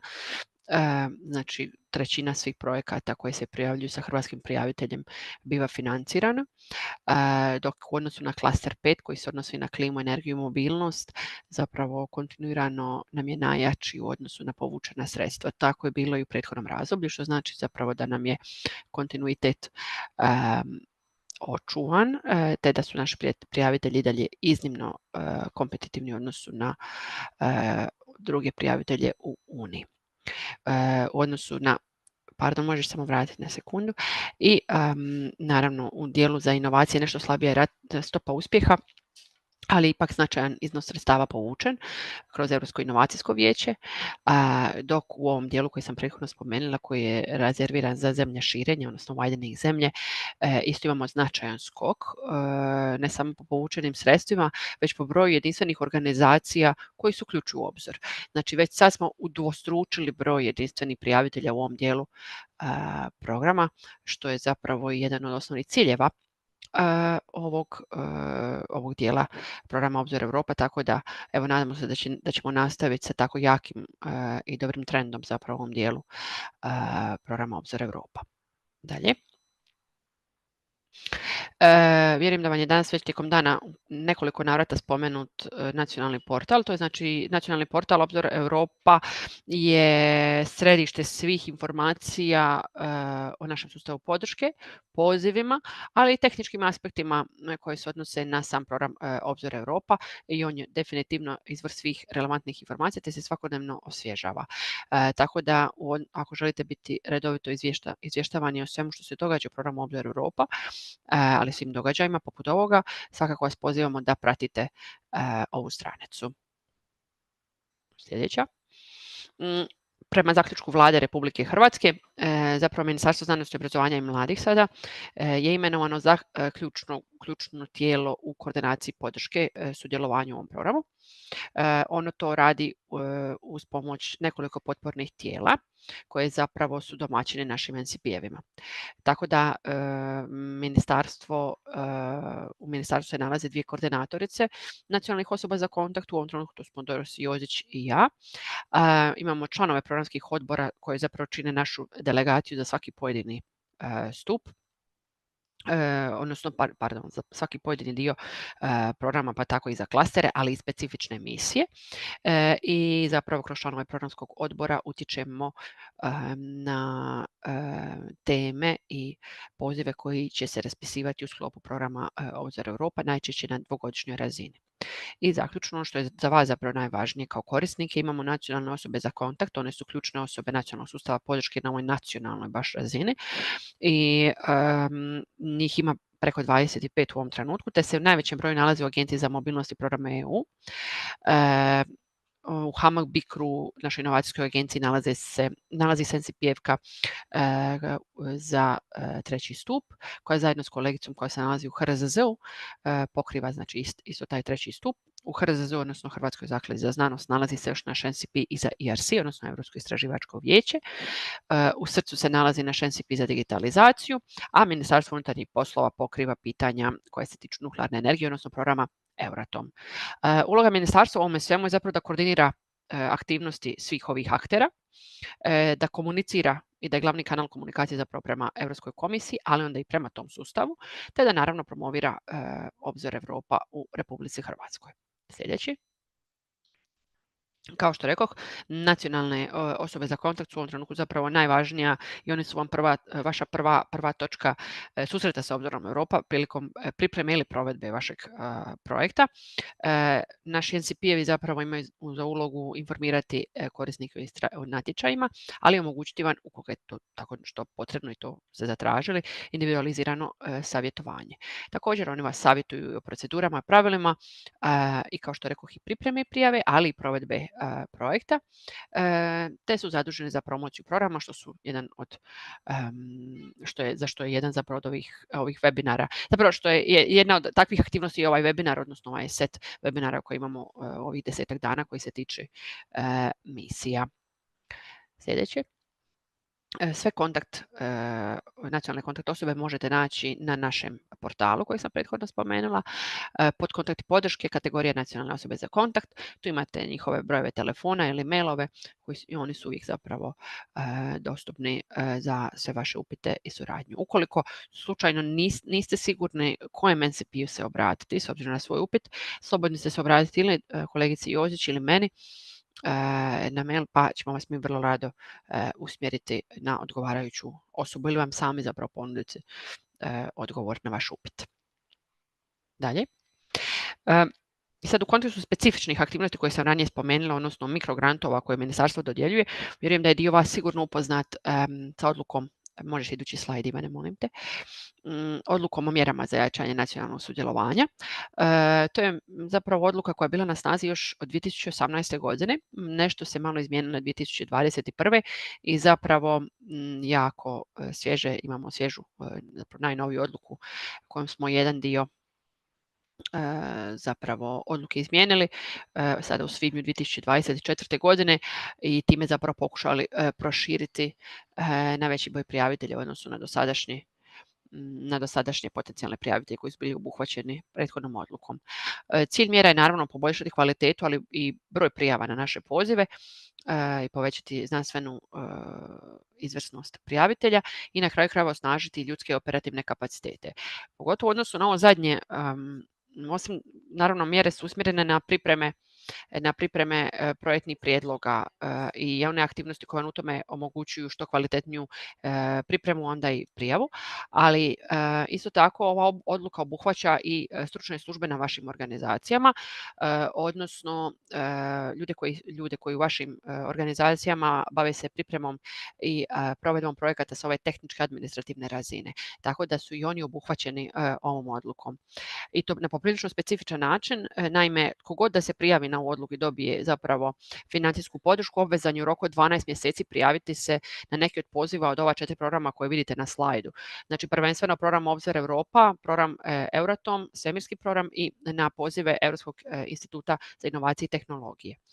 Međutim, jedini izuzetak od te prijave su zapravo osobe iz stručnih službi koje su ostvarile pravo na financijsku podršku i one ne moraju zapravo naravno prijaviti znanstveno-istraživački projekt, tako da je jedan dio mjere zapravo izričito usmjeren i na njihovo jačanje, tako da vas potičem da iskomunicirate ovo sa vašim isto tako stručnim službama kako bi ojačali njihove kapacitete i na kraju krajeva i znanstvenom dijelu organizacije puno više olakšao, ali i pripremu i provedbu projekata. Sljedeći slajd. U ovom trenutku, znači, odnosno temeljem zadnje sad odluke koja je na snazi, na mjere se mogu prijaviti mogu se prijaviti znanstvene organizacije, javne ustanove koji su prihvatljivi prijavitelji, znanstvene zaklade, organizacije civilnog društva koji su registrirane u toj znanstveno-istraživačkoj inovacijskoj djelatnosti i mikro, male i srednje veliki poduzetnici.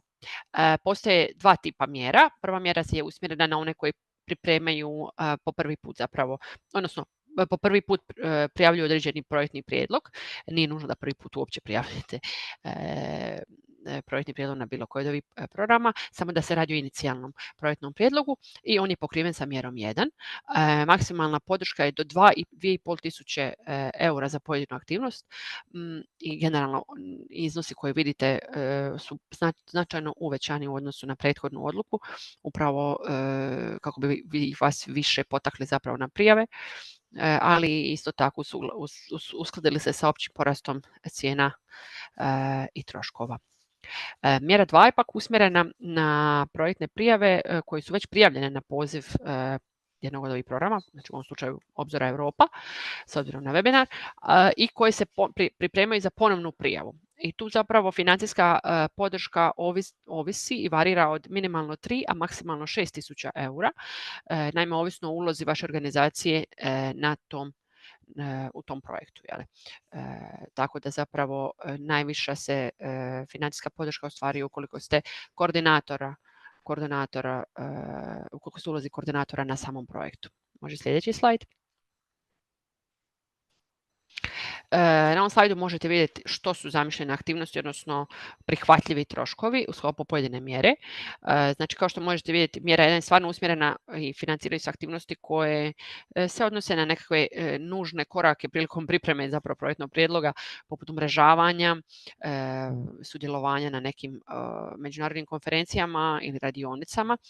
Naravno, to podrazumijeva i različite treninge, ali i troškove savjetodavnih usluga, što u ovom slučaju ne znači samo znači nekakve troškove nekakvih usavršavanja, primjerice za stručne službe, već i konzultantske usluge koje mogu pomoći, koje možete koristiti, a koje vam mogu pripomoći u pripremi projektnog prijedloga. S desne strane vidite koji su prihvatljivi troškovi, specifični prihvatljivi troškovi. Mjera 2 se odnosi na, znači kao što rekoh, na ponavljanje prijave i tu je s obzirom na financijski obujam zapravo nešto je širi zapravo spektar aktivnosti koje se mogu financirati, odnosno prihvatljivih troškova, tako da osim zaštite intelektualnog vlasništva može se financirati diseminacija istraživačkih rezultata, troškovi nabave, održavanja, opreme, ali istraživački rad i potrošni laboratorijski materijal. Sljedeći. Sve informacije, znači uključujući novu odluku i tekuće obrasce, možete naći ponovno na portalu Obzor Europa pod kontakt i podrška. I samo pri tome željela naglasiti da je stvarno postupak prijave i ostvarivanja prava na financijsku podršku iznimno je jednostavan.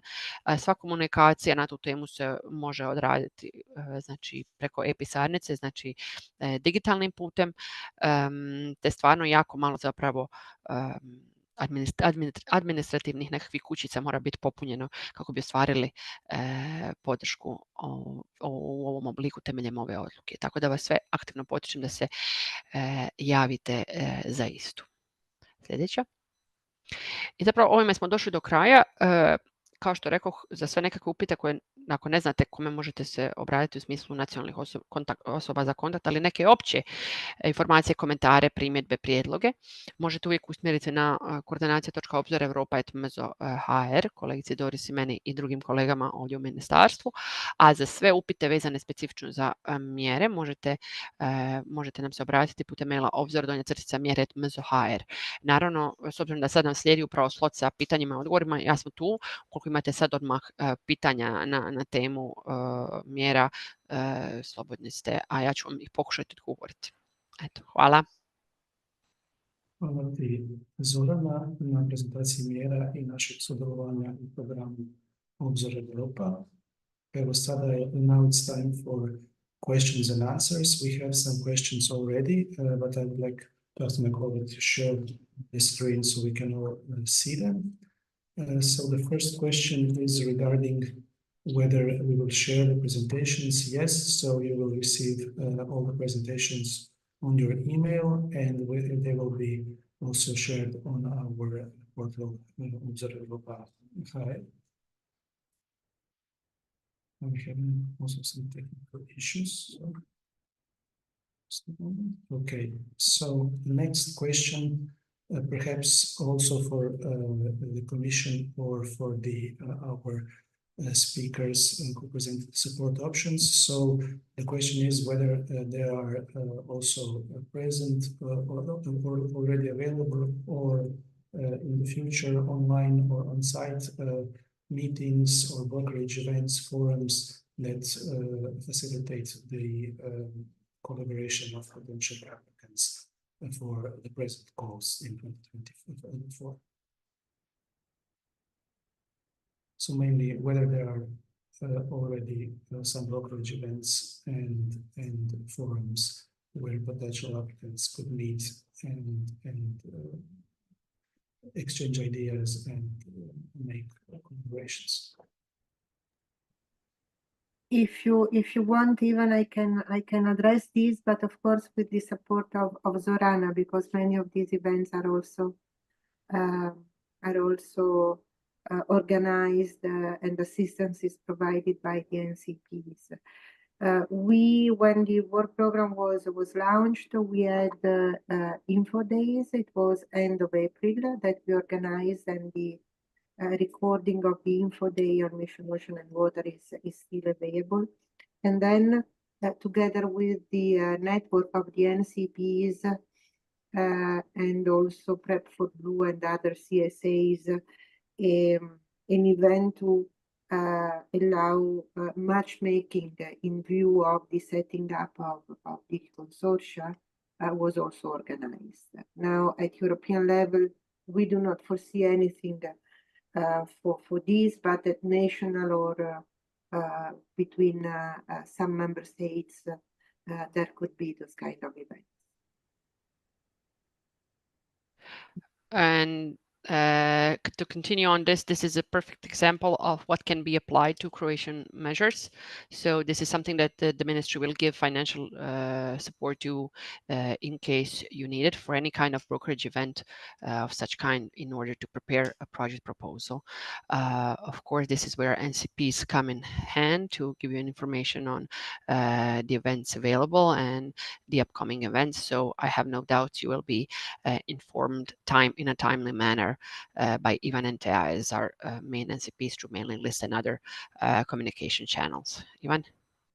Yes, we will publish so all the matchmaking events that were held in April. You can still participate in them, so the links are active, and we will publish all of the matchmaking possibilities on our web portal Obzor Europa channel.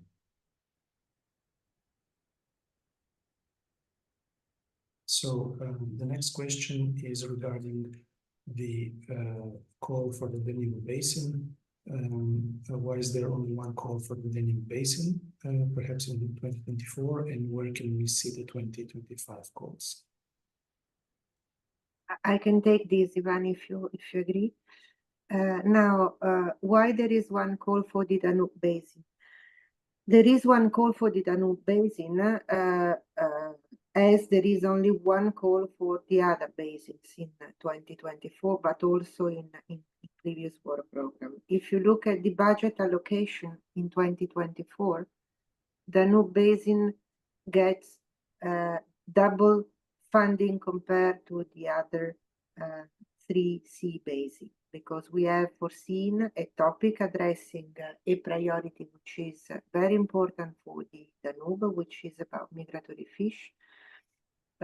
And we have allocated 15-point-something million on this topic against another topic that address the other 3 basins, for which we expect 1 project per basin only, whilst in the Danube we expect to be able to fund 2 projects.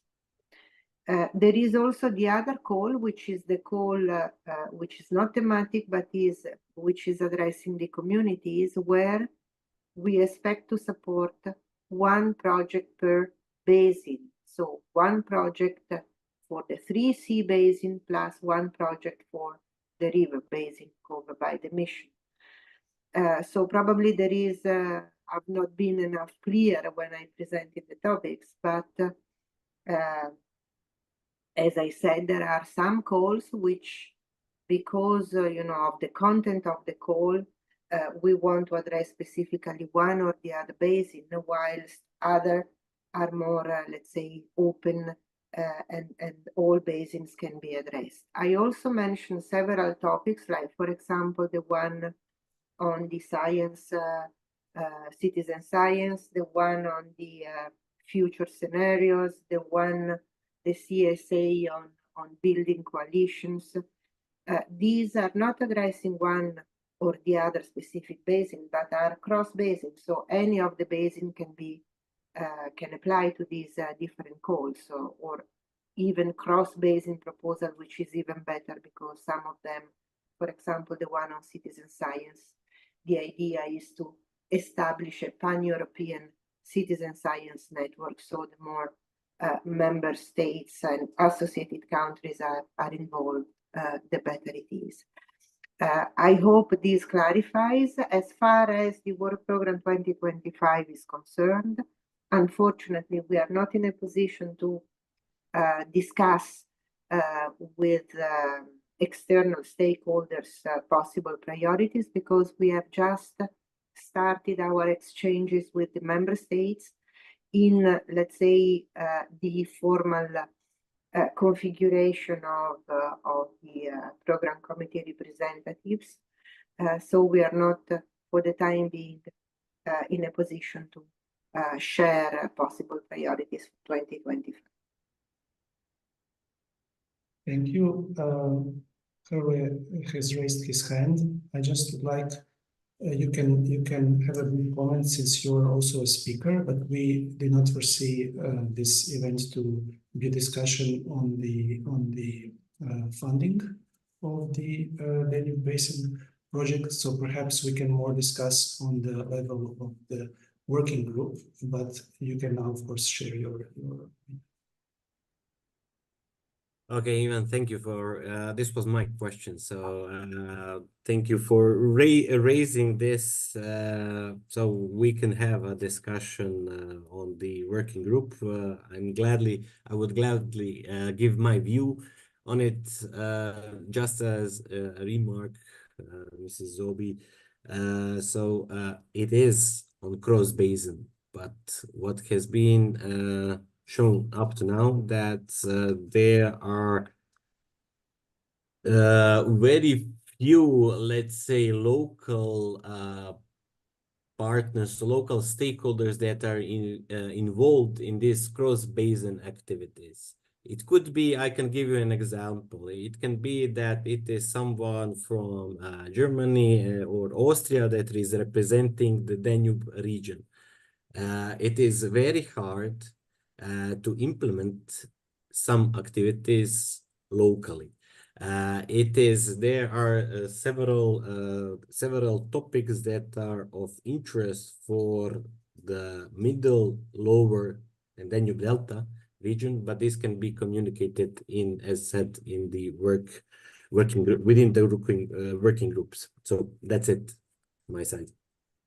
Thank you, Hervé. That is an important remark, and we will, of course, communicate it on the level of the working group. Now we have a question from Irena regarding the associated regions. So this was also one of my questions.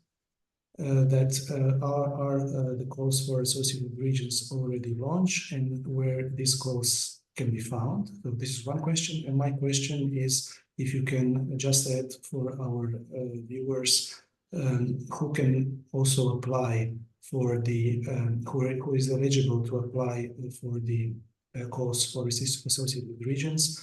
If I'm speaking correctly, so if the consortium entity is from Croatia, for example, then applicants for these calls can be from Croatia, if I'm correct.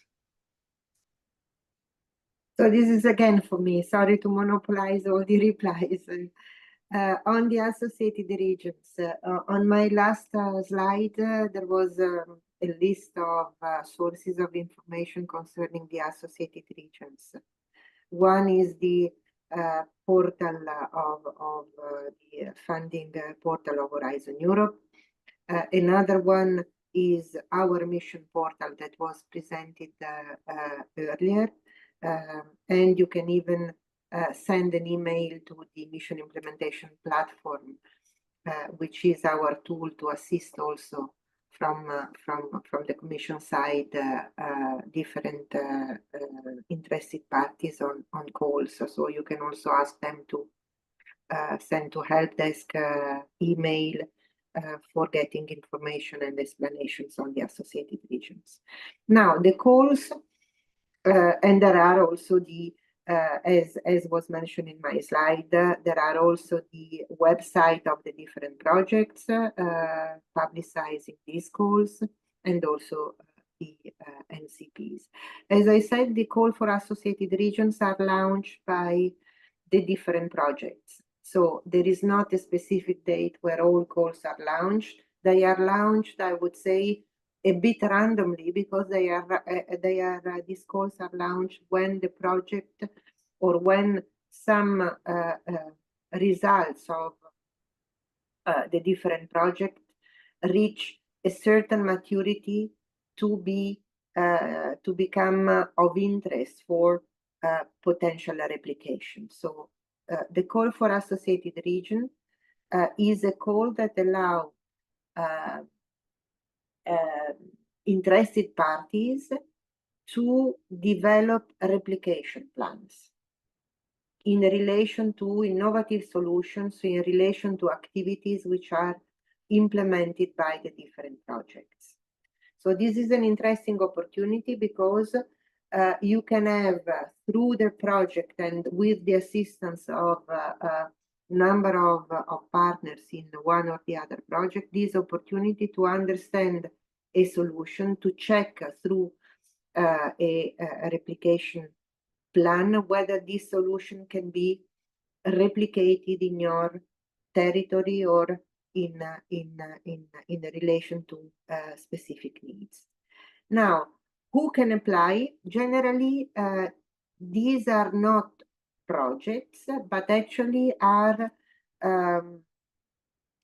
the request to be associated as a region should be presented by public authorities, local authorities, regional authorities, but also bodies that, you know, are under the remit of a local or a regional authority. For example, I don't know,